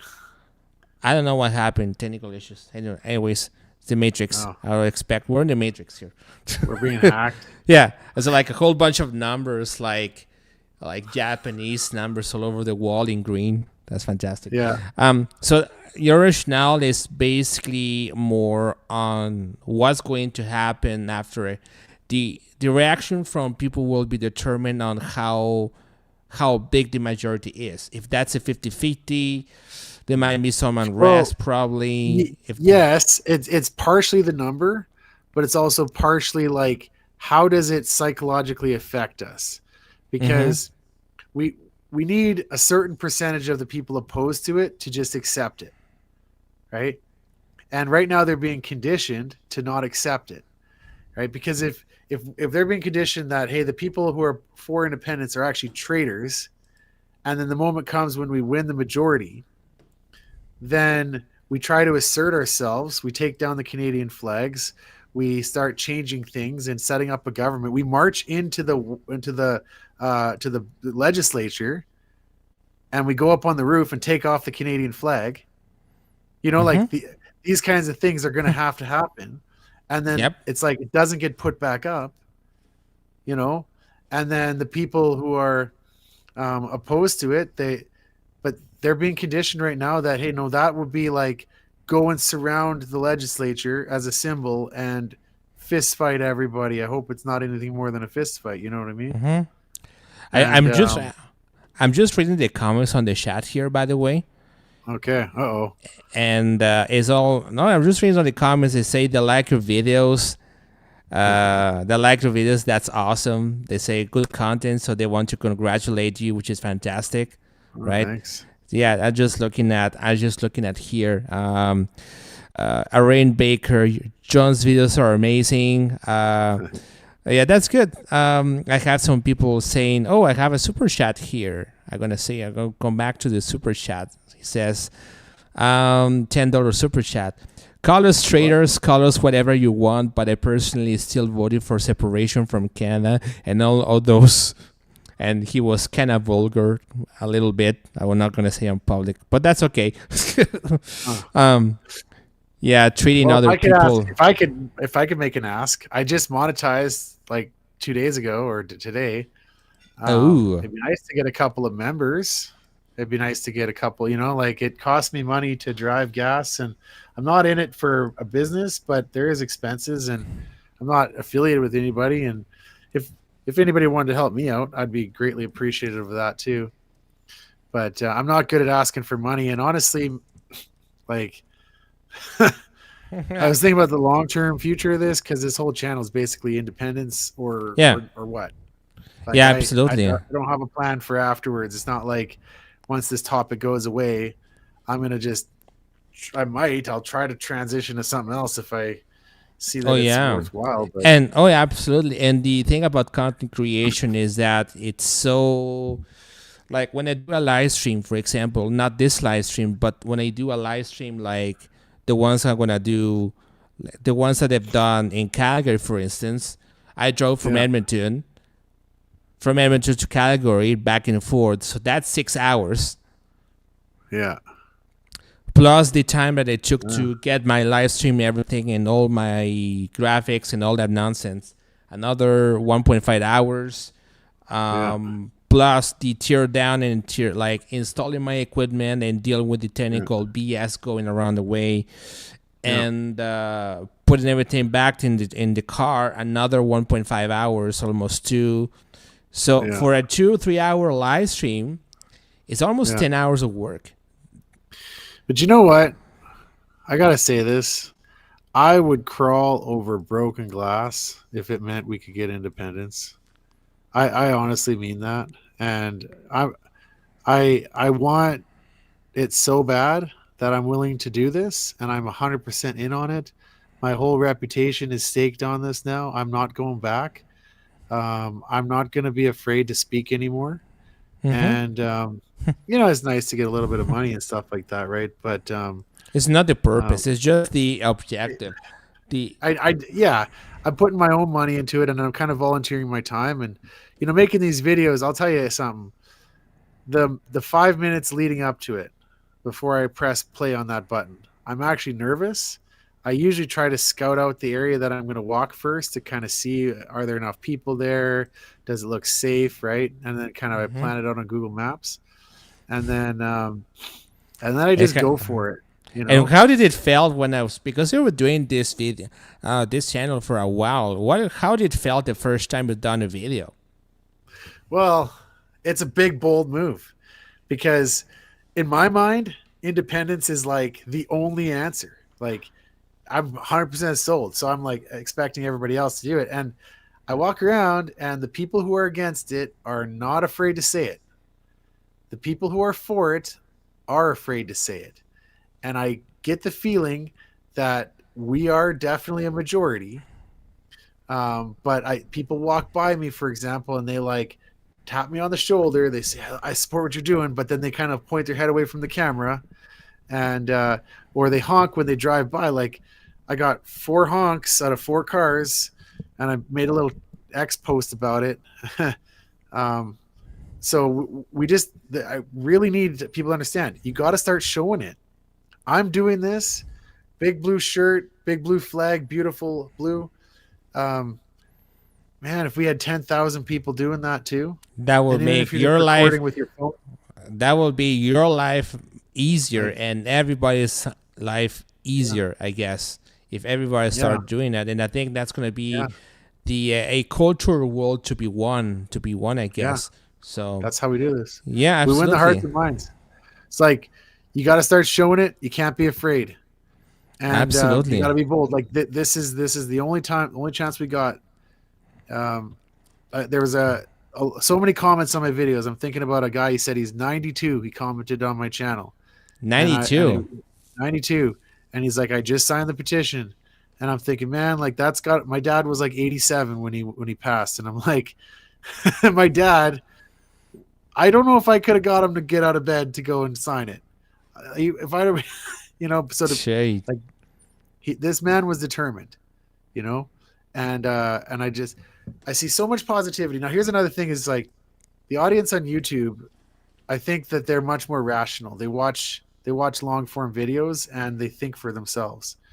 The audience on X is just garbage. I think it's like 90% bots, and so I'm not even sure if I want to stay on X, honestly. But um, just we got You to have stay to positive. you have to select the right people. Like I follow a Yeah, lot of people on X and such, So yeah, the people I interact with, they're not bots. What the people who are the bots are coming from the Liberal Communist Party of Canada. Also, Canada. Also, that's yeah, where the bots are. I get blocked all the time, but I get blocked all the time by people on X who I oh, actually know because I don't agree with them, or rather, they don't agree with me, so they just block me because they just get salty yeah. and mad about me. So that's good. I See, but think here's the thing about talking in public, and this is why, like, full circle on why am I doing this? Because there's something different when you're in the public eye. Like people can see you as a human being. They can pick up on your nuances, like your little laugh, your little smile, like your body language, side to side, right? They can pick up on that, eye contact and tone of voice, and like we need to bring this movement to that level. Because if we leave it on X, it's failed. If we leave it on YouTube, it's failed. Like you gotta be on the ground. it, it's got to be people on the ground. So everybody who supports this needs to. We need to start having little rallies. Like, say you got 3 friends that support it, take a flag, and go to the park and walk around with it, and then go home, right? Or walk down the street with a flag, Mm-hmm. or like that's a really effective way to do it. Put something on your car. Take the flags off when you park though, because they're gonna get broken off, right? But Mm-hmm. um, like Yeah. at your work, try not to. You got to be careful because at work is like you're not pissing people off at work, but just make it known. Like here's what I got on my coffee cup, a sticker. Put that Yeah. It on there.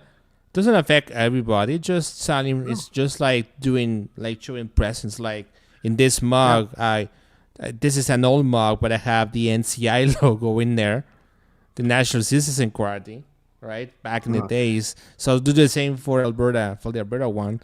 I yeah. need to put some stickers on my laptop because on my laptop, uh, hold on, I'm gonna take my old laptop just a second. Okay. I'm gonna show you something. Well, I guess I'll continue this live stream Yes, by this is my myself. old laptop that Um, just oh, died. oh, there. Hold on. All the stickers in there, like Yeah. Do we need You to do know, the same thing like this, but well, more independent? you know, and here one more thing I want to say. There's one more argument that seems to be getting people, and I saw you got the Trump sticker on there, and it's like, yeah, It's a I think 4-year-old laptop. we're never gonna get away from this now. Yep. That we've just been labeled as being like sellouts to the states or something like that. Like the people who are opposed to us are gonna bang that drum, and for some reason it's so effective, but I don't understand why. Because like culturally, we are this close to being Americans. Like the differences that we see between us and them are huge. It's huge to us. But compare us to China, compare us to Chile even, right? Compare us to Brazil, compare us to France, compare us to other. We are pretty much the same as Americans. And so why We do they have hate no, them? we have nothing. We have absolutely nothing similar to China. So when Mao Carney is basically saying China and the New World Order, and we got all those folks in the States, not down in the States, we can Yeah. actually have a phone call and have a beer with them. Yeah. There's no cultural, there's nothing that ties Alberta, culturally speaking, To China. to China. China. Yeah. And so like China. that's kind of one argument. It's like, well, why do you hate the Americans so much? But then also like this is a lie. Nobody in the movement is seriously talking about joining the states. And it's actually impossible to join because the Democrats would never allow it. Yep. And I mean, the process in the states is way too complicated.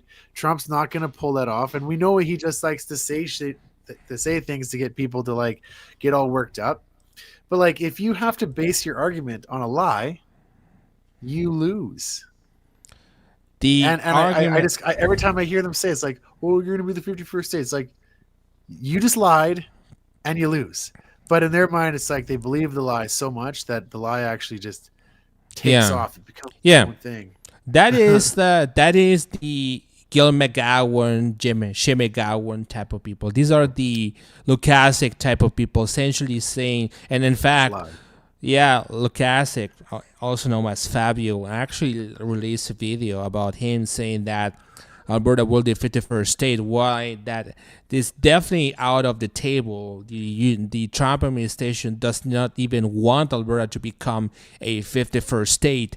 They want Alberta to be separate as a separate country because they don't want Alberta to bring, because it's an administrative nightmare to bring a country or a province to the United States. If Alberta wants to decide to become the 51st state, there's an intermediate process, and that process is for Alberta to become independent.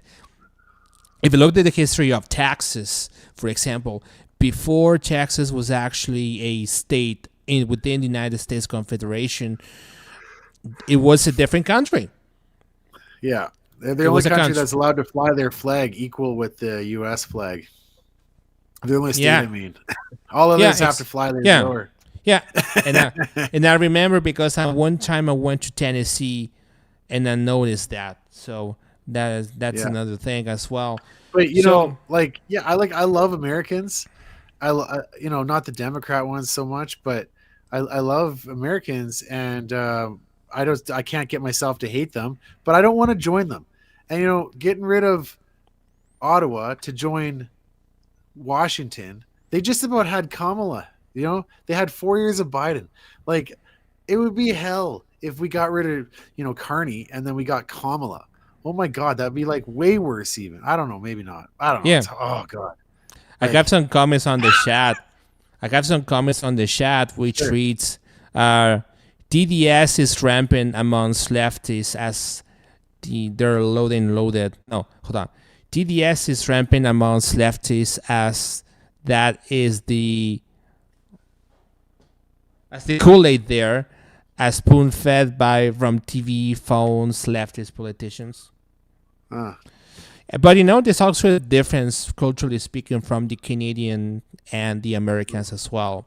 Like notice, like Alberta is essentially, like Canada is like sort of like the United States with some social components, socialistic components along the way. Like, free healthcare turns out not to be true, and more assistance from the government. That's what they say. When I moved here to Alberta from Quebec, people told me, "Hey, you're moving to Alberta. You have no social services over there." Well, in fact, I know people who can get welfare to some extent. There's some services that can apply to. There's lots of social Yeah. programs here. Yeah, absolutely. So this whole idea that Alberta will be different to first states is just bogus and untrue. No. So And it's like, what can we build? Okay, we can take the American system and like they have all those amendments to their constitution because they screwed up. Like that's what an amendment is, and they went back and fixed it. We can start off with everything fixed from day one. Like, and we can take like there's some other systems around the world that I'm intrigued by. I've heard Bruce Party again talking about this, and I'm like, you know what? This is what we got to do. And so this is how I think we need to just frame it like this. Okay, look, like the economic shock is coming. We're going to have a referendum. There's no getting out of it. And there's going to be a shock. It'll be smaller if we lose the referendum. It'll be bigger if we win. Okay. And then Canada is not fixable. We need to stop saying that. It's not fixable. It's about to fall apart. Quebec is about to leave as well. Okay. And then also like the nostalgia of just being big is like, yeah, you know what? We're more effectively governed as a small entity. Closer, the principle is like closer the government is to the people, the more effective it's going to be. A large federalist government has too many diverse little groups saying their own things. They'll never please everybody. But in Alberta, a smaller group, more unified, priorities are more aligned, so we've been more effective. And we're going to lead the way. Like Canada will fall apart, but then what will be replaced with it will be much more stronger. Quebec will have to wake up and start developing their resources. And honestly, they're going to be probably richer than we are once they start doing that. Yeah, absolutely. I miss the lakes from Quebec, though. I miss the lakes. Yeah, I mean, Quebec has like all that land and they have oil and gas and they have minerals and they have forestry and but they also have tourism and culture and stuff different. And I don't know, they got lots of stuff, right? Look, lots to be proud of. But yeah, absolutely. Things are going to change. If people are afraid of change, it's like, okay, you know what? Change is not always a bad thing. We can mitigate this risk. The key thing here, and this is what I wish everybody for it or against it would really get on with this. At the end of the day, we still need to get along. And like, we can't let this completely tear us apart where, it could honestly devolve into something really, really bad. We need to work together. So totally. To that. Yeah. And that's the purpose of the Constitutional Convention as well too. I would like to, it is my goal to actually document that process as well, not just for Freedom Canada, but actually make videos out of it. That would be fantastic to see. A little changing the subject a little bit here and kind of talking to that a little bit as well too. There is the Conservative Convention right now happening in Calgary. There is another convention, another event as well with some conservative people who are more or less aware of the subject of independence. And I think that they're trying to do here in Alberta is to appease the Alberta vote. Because if Alberta separates, which I think it will, from Canada, the Conservative Party of Canada will lose about at least like 35 seats at the legislative. So that will essentially render the Liberal Party a de facto, mathematically supermajority government. What do you think is going to happen? Okay, so I was thinking about this too, and I want to ask ChatGPT a quick question here. Hang on. When a Canadian doesn't live in Canada, where do they vote? You don't. Like, how does that work? You don't use. Do you know how that works? How do they vote? Because like, it's their last place of residence in Canada. Okay, because here's the thing: we become independent. We're not going to actually lose our Canadian citizenship. Canada doesn't recognize people denouncing their citizenship. You Well, can that denounce it all you want, but you still have to file your taxes, and they're not going to let you go. yeah, So and then, that's gonna be part of the discussions, like the negotiation phase. Like, I remember let us go. when, yeah, Yeah. exactly. Well, when I But was like looking the at, question I want to know is like living outside of Canada, you vote in the last place of residence. So then our special ballot would be for a place that doesn't exist anymore. So actually, I wonder how that would work to vote if you're a Canadian citizen, a dual Alberta Canadian. They would have to let us go completely. We would have to. I'm happy to denounce Canadian citizenship. I'm like happy, but maybe people aren't happy with that. I don't know. yeah, Um, so I'm I under. honestly think the CPC is our biggest enemy right now. No, Um, no, it, no, you no. I don't disagree? think.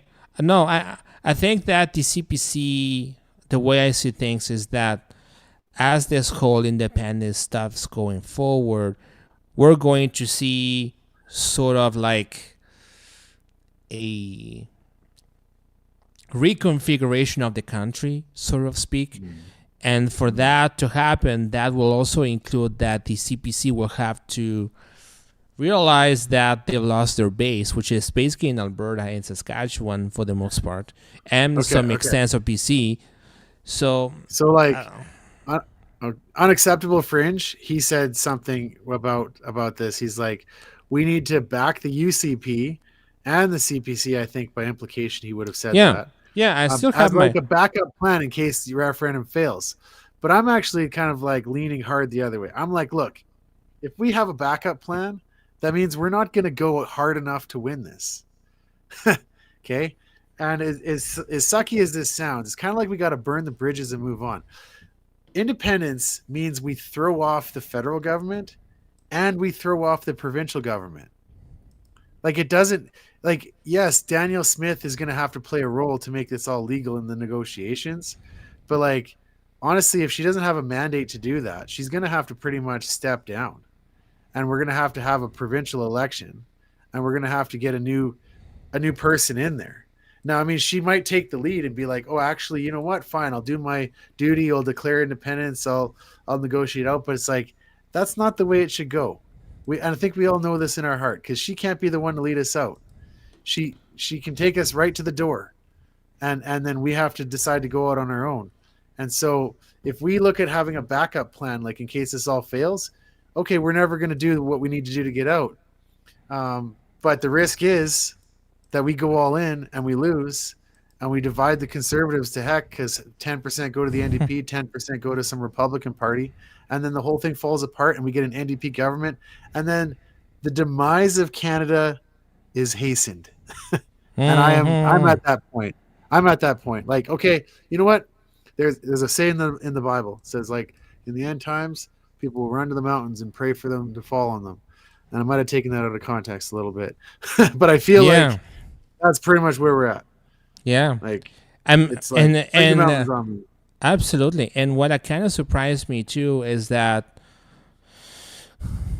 this is also a generational dilemma as to, when I was in Calgary on Monday, I've seen a lot of people. I was in a table at the end when I was all when I was in my car. We all went to a restaurant. The people in front of me, they're like, I could be their dad, basically, right? And they're probably 17, 18 years old, and they were like, the reason why they're all in favor for independence is because things are incredibly expensive. You can't buy enough equity to buy a house or get a piece of a chunk of land and get yourself a place to stay. Yeah. Like if you're in business, like if you're in business, I don't. Yeah. The tax So code is so repulsive and so so like complicated. here's the thing to really think about here, right? What I said. The end of Canada is coming. We have a sovereign debt crisis looming on the horizon. Our inflation is our dollar is collapsing, and it's in a slow collapse. And right now, the whole world is going through this. Okay. But our debt to GDP ratio is well over 100%. Mm-hmm. All the economic indicators show stagnation for at least 10 or 15 years. Mm-hmm. There's no coming out of this in the foreseeable future. And Mm-hmm. it's doom and gloom. And we're looking at socialism coming down the barrel, which is going to spiral us even more. We're looking Yep. at all of our rights being like hate speech is going to become a thing. Like, saying mean 1984. things is going to be a crime. We're looking down the end of it. Whatever we Okay. call Canada in 10 years isn't going to be what Canada was envisioned 50 years ago, even close. And so it's like, you know what? Actually, I want independence, or I want this whole damn country to become a socialist hellhole so bad that everybody just gets what they deserve. I'll Well, say it. well, well. I don't. I Like, won't go up as far as that. I I understand know what you. I'm an extremist now. Yeah. Yeah. Well, I understand your rationale, but I also hope. Have you ever read or watched the videos with from Vince Byfield that No, record? I I have haven't. not. Okay. No. So basically, what he's saying is that kind of what you're stating is that Canada has to fall rock bottom in order to change Yeah, things. But what that's he's what I think. saying is that yeah, it has to fall, but in a positive outcome is that they have to fall rock bottom in order for them to make a positive change, not to wish them harm, so to speak. I'm not wishing harm. No, I'm wishing for independence for everybody in this country, and I vision a future where Alberta and Saskatchewan and a large chunk of BC become a country, and Quebec becomes a country, and then Mm-hmm. whatever's left, I don't know what's going to happen, but Yeah. like it'll be a prosperous future for the vast majority of people who get on board with this. But it's like I'm also a pragmatist. It's like you get what you deserve. You vote for stuff like this, you're going to get the results. You're going to reap the rewards. Like if Canadians honestly want socialism, if they want to make a deal with the Chinese communists, if they want to, limit free speech and keep printing money so you can give things away and call it free, and if you can't see through that, then you're going to get what's coming to you. And I would Yeah. rather the end come quicker. Like if Mm-hmm. we get a conservative government, it's just another 10 years of a little bit of kind of improvement, and then it's like no, it's like 5 years of improvement, and then it's like 25 years of liberals again. Yeah, I understand it. I understand it. So Yeah. bring Yeah. the end. It's kind of where Yeah. I'm at, and I wonder how many enemies I just made. I probably just lost all my subscribers on YouTube, but I don't know. The It's other thing is like I get a little hot headed, but I am open to reasonable conversations. So yeah, absolutely. So I would like to eventually do a little bring my flag. I had to, I think I need to buy a spare flag because thing is actually screwed on the wall. But I'd like to eventually join you eventually and with a flag and talk to people yeah, there and see how they think about things. I'm a realistic person. I'm a realistic guy myself, and I think what we all need to do. And I think there's a group in Edmonton. They're kind of slow right now because they all focus on the canvassing effort. But in here in Edmonton, there was a group that were gathering just across the bridge here, and they were like waving Alberta flags and such and such. good. So what? Yeah, what you Yes. just mentioned is not uncommon. It's just that everybody is working very hard on the canvassing effort, and I think that's the priority, so to Yeah. speak, right now. But I think your idea is very common. I would like to eventually go join you and bring my Alberta flag and convince some people Well, on let's make it independence. happen. What are you doing on Friday tomorrow? I'm Oh, gonna make another I YouTube video tomorrow. business appointment and customer calls and getting Okay. my invoicing. No, I'm super busy. It doesn't look like I'm Okay. a super busy guy. I have to plan these things in advance. Later Well, to we'll come. plan something out. You'll send me messages, but tomorrow I'm gonna be making another video. I kind of just show up at random places. I don't really know where I'll be, but Yeah, yeah, we'll it's so good to talk. hear that there's people with flags because that's what we need. Walk around with flags. It'll help. Absolutely. Yeah, absolutely. Let me see some contents, some stuff on. Yeah, exactly. So it's Yeah, vote for stupidity. Vote get stupid prizes. Kind of what he said. I'm just looking at the comment section here, by the way. So Yeah, I just at the comment section.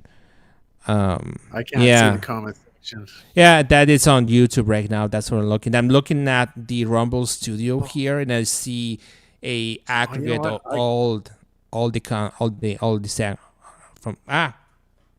from all the comments from all the platforms, but they're mostly coming from YouTube. So that's I like, should have been watching this. yeah, absolutely. Oh, I had Yeah, because I have two computers in front of me. Hey, I'm right there.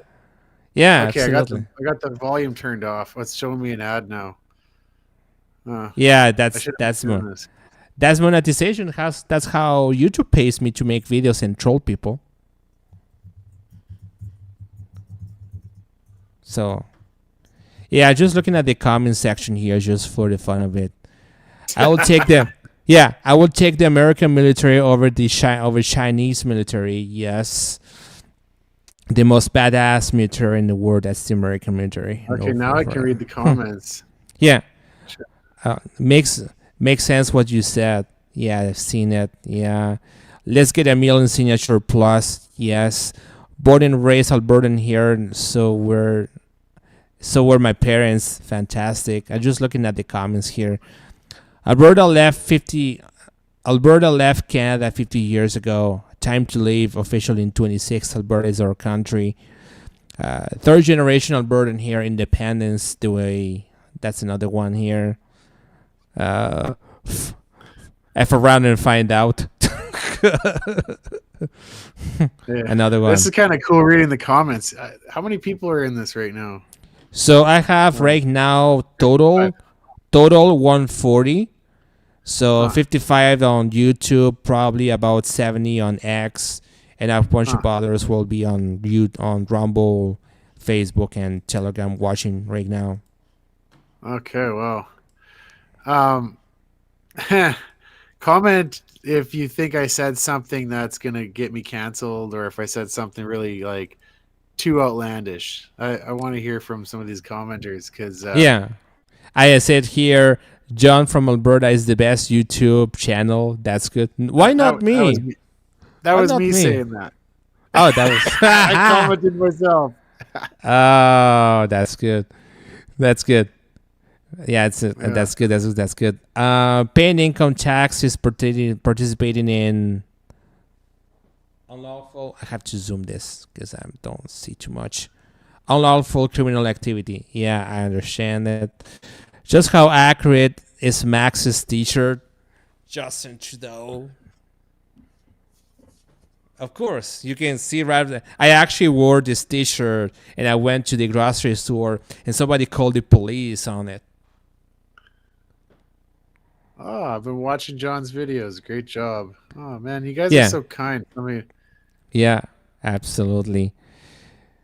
They don't read like a red ass about the people in culture, only what they can exploit from it. Yeah, I tip my hat to you, sir. Huh. I tip my hat to you too. I don't have one. yeah. All Marconi cults all Marconi cults members vampires suck. Oh my god. I sometimes I get comments I don't even read because that's gonna get my YouTube channel banned for life. That's yeah, for real. Well, It's gone. I'm new to YouTube, but like maybe a live chat is do you do? Yeah, This I is don't a know. good idea. Yeah. So another one here. Hi Max. First I met you at the Whistle Stop on Canada Day a few years ago. I have talked to you a few times since then. Good job you're doing too. Thank you very much. Oh, thank you very much. We'll see you there somehow. Another comment. I just go randomly. Just by the way, if you have comments in the chat or if you have questions you want to ask for all of us, you can put it on the chat. We'll go through them. Constructive conversation is always good. I found your videos great as you're inviting conversation, which inspires thought. That's good. Yeah. You both Here's a bit question. Like, where should I go next to make a video? I want leave some comments. Like, give me a street, like, or a park where there's going to be like enough people that I can like not have long pauses where I got to try to think of something to walk by myself. That's always Yeah. the conversation's like, okay, there's John. He's just running his mouth and he doesn't really know what he's going to say. And then, oh, there's somebody to talk to. It's like, That's awesome. I need to be in a public place. So where should I go? Leave some comments. Maybe you can try this stampede in summer after after the votes. That would be fantastic. I will do Summer it. will be good. Summer will be awesome. But Yeah. right now it's absolutely. January. We got no choice but to do this. I know. This is I know. Another here. You're both. This is from Daryl and Robinson. You're both true patriots, Albertans, and we appreciate it so much. Spare the word, Alberta. Amen, brother. Just renew my Canadian passport. Here's from Amos C9M. Just renew my Canadian passport just in case I have to flee. The new passports are RFID chipped, by the way. Well, so are the old ones. The old ones are RFID chipped, by the way. Just FYI. Oh, the little doggy. Yeah. Oh, so cute. What's her name or her name? Ricky. Ricky. That's good. Or Awesome. on Espanol, it's Ricardo. Go to towns. That's what another user said. Go to towns. Westside Mall with permission. That's another user saying Daryl and Robinson for the new location. West Edmonton Mall with permission. Yeah. Interesting. I went to Stettler, okay, and I recorded about a good 45, 50 minutes, and so much support there. But I didn't have the microphone completely plugged in, and I didn't record any of the sound. And I was like, I walked right up and down the main street, and so yeah, I'm gonna go to towns. I'm thinking I'm gonna go to Sylvan Lake, to the boulevard. Nice. Right, I'm gonna hit Red Deer again. I'm gonna go to in front of the Parliament, or sorry, in front of the legislature. I'm gonna go up to like Wainwright. I'm gonna go to Wainwright probably. There was a town hall in. Yeah, there was a town hall. There was a town hall in Wainwright today, I guess. Yeah. I was looking at the comments here. Henry says Alberta has been treated like a prostitute by the federal den of thieves in Ottawa, stealing your family's future. Way to go, Alberta wants to freedom. Good love you. That's good. John, do an interview. Lloydminster, just for shits and giggles, to see what the border city residents think of how they're going to handle the outcome of the referendum. Okay. Oh my God. I'll go to right where it's like the border, and I'll walk across with my Alberta flag, and I'll be like, we're taking over. By the way, Lloyd's going to be like after the referendum and all that stuff happening, Lloyd's going to be a very interesting spot, because if you look at the history of Lloyd, there were initially two cities, one in Saskatchewan, one in Alberta, that they both grew up in size to the point where they're just merged together, and the merger happens to be at the Saskatchewan-Alberta border. So I don't know what's going to happen to that city specifically. My guess is that will happen to many border cities like Stansted in Quebec, where half the city was in States, what the half was in Canada. So let's see what happens with that. I'm curious to see what's going to happen. I think only Lloyd is the only border town that's having this issue, from my knowledge. So yeah, I mean, they'll just keep on keeping on. Look, honestly, as soon as we leave, Saskatchewan is going to leave too. Like, and they're a year away from us. Yeah, those guys in Saskatchewan, I can tell you because I chat one frequently. They would actually leave before us, except that they don't have a process for referendum the way we do. Ricky, go away. Yeah, right now I'll say that I texted the guys from Saskatchewan, the Saskatchewan Prosperity Project. I texted Brad, and he's watching the stream. Hi, Brad. They were working very hard on their end, and they're embracing for impact. Yeah, because they have a lot of more. Because the folks in Saskatchewan, they have a lot more pushback. Because remember, Saskatchewan used to elect the NDP, the Needle Drugs and whatever, the NDP party. Yeah, that's what I Yeah. call the new drug party. But anyhow, New Drug Party. yeah. So basically, what happens is that they elected a NDP government in the 70s that nearly destroyed the province, and most of people who fled from Saskatchewan to Alberta during that period of time happened. There's a huge exodus from Saskies to Alberta during that period of time.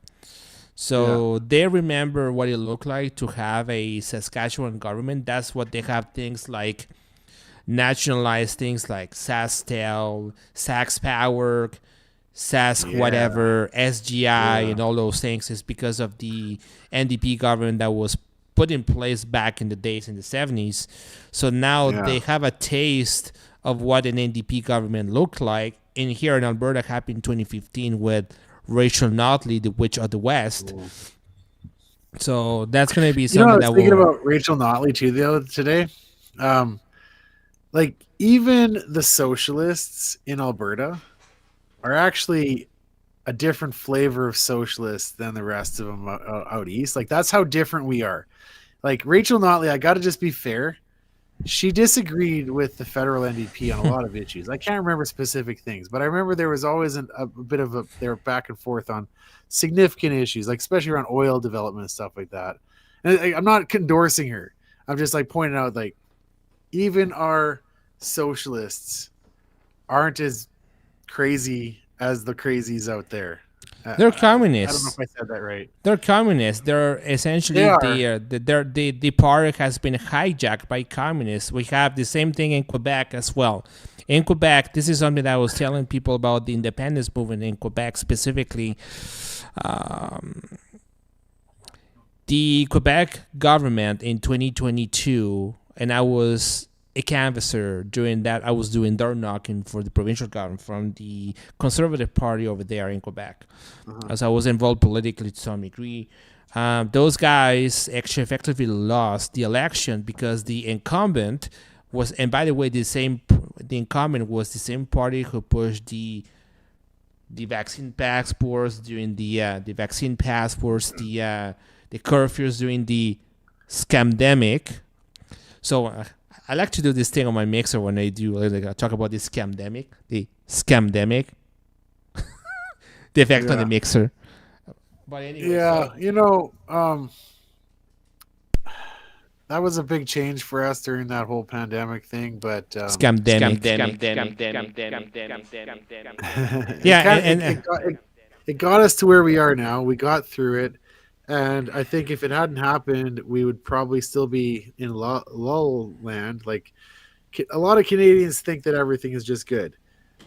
And the pandemic kind of woke a lot of people up. True. Myself included. I'll make a confession, actually. Let's see. Wait until the comments come out. I voted for Trudeau in 2015. I actually even worse. I voted NDP when I was 18 and I didn't know who to vote. I voted for Jack Layton. Well, okay, that Jack Layton, to be fair, he wasn't that bad compared to what they are today. Like I didn't like him back then, but I'd take Jack Layton. I voted for Trudeau because I thought he had good hair. No, I was like legalize marijuana. I thought that was a good thing. And at the time, I was against first past the post. We never got, getting rid of that and going to proportional representation, but I thought he was going to stick with it. Mm-hmm. And, I made a mistake at the time. But the pandemic is when I changed and I actually became a conservative. Like I can actually remember my mindset changing. Like the first January and the February, I was like, oh my God, they're locking us down. And then March and April, it's like they're keeping it going. And I was pretty much like, that changed me. And I'm just being honest, guys. Like, I lived in, Alberta my whole life, and I voted for that jerk. And I'm sorry, but it didn't make a difference out here. But I wonder how many other people are like that. Because look at how my mind has changed. And this is why I try to frame my videos in such a kind of neutral, open arm kind of way. Like Yep. changing your mind hurts. It really hurts. It causes like pain, actual pain. And I know what it's like because I've changed my mind. And there's a lot of people out there, we got to change their minds. Yeah, And the only way to do that if we kind of lull them into it a little bit nicely, I think. I don't know. yeah, and also on that note, I mean, I'm willing to debate anybody at this point. It's just I'm willing to debate anybody at this point if you don't agree with something. And even Chris Scott, when I was watching because I live stream some of his talks in rural places like Towfield and Duffield and such, he always said, if you don't agree with something, go up front and ask me, maybe not now because I'm talking, but at the end, go and see me and talk about it, you know? So same thing as well. If you're not agreeing with me, that's fine, as long as you can talk. And that's how I think we win people over, right? And that's what happens. So I think we're almost getting to 9:30 now, and it's almost past 2 hours. Is anything? And I think we're gonna wrap.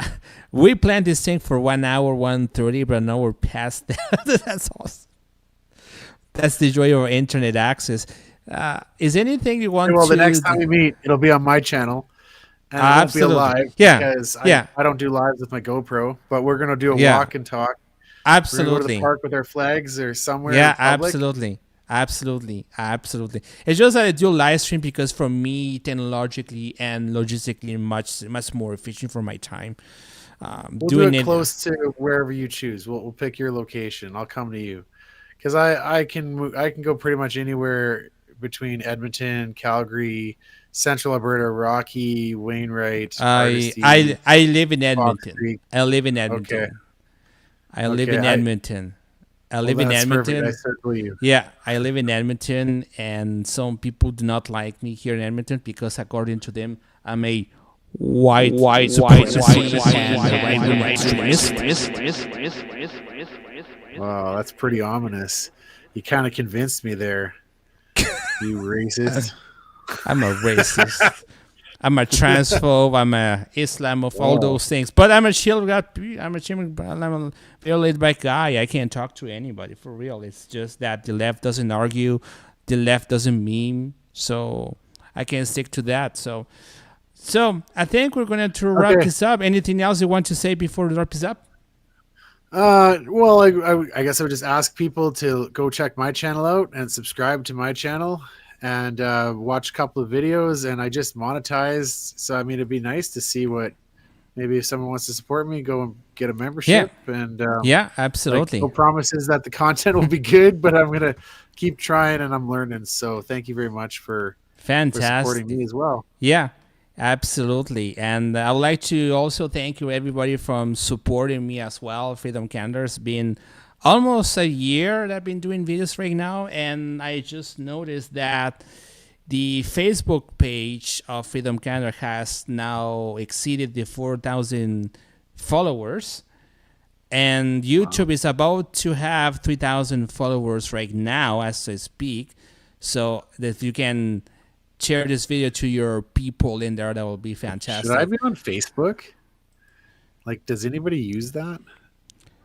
Lots of I got some people watching on Facebook too. It's very common. I got right now I'm looking at Facebook and I have probably 46 notifications right now.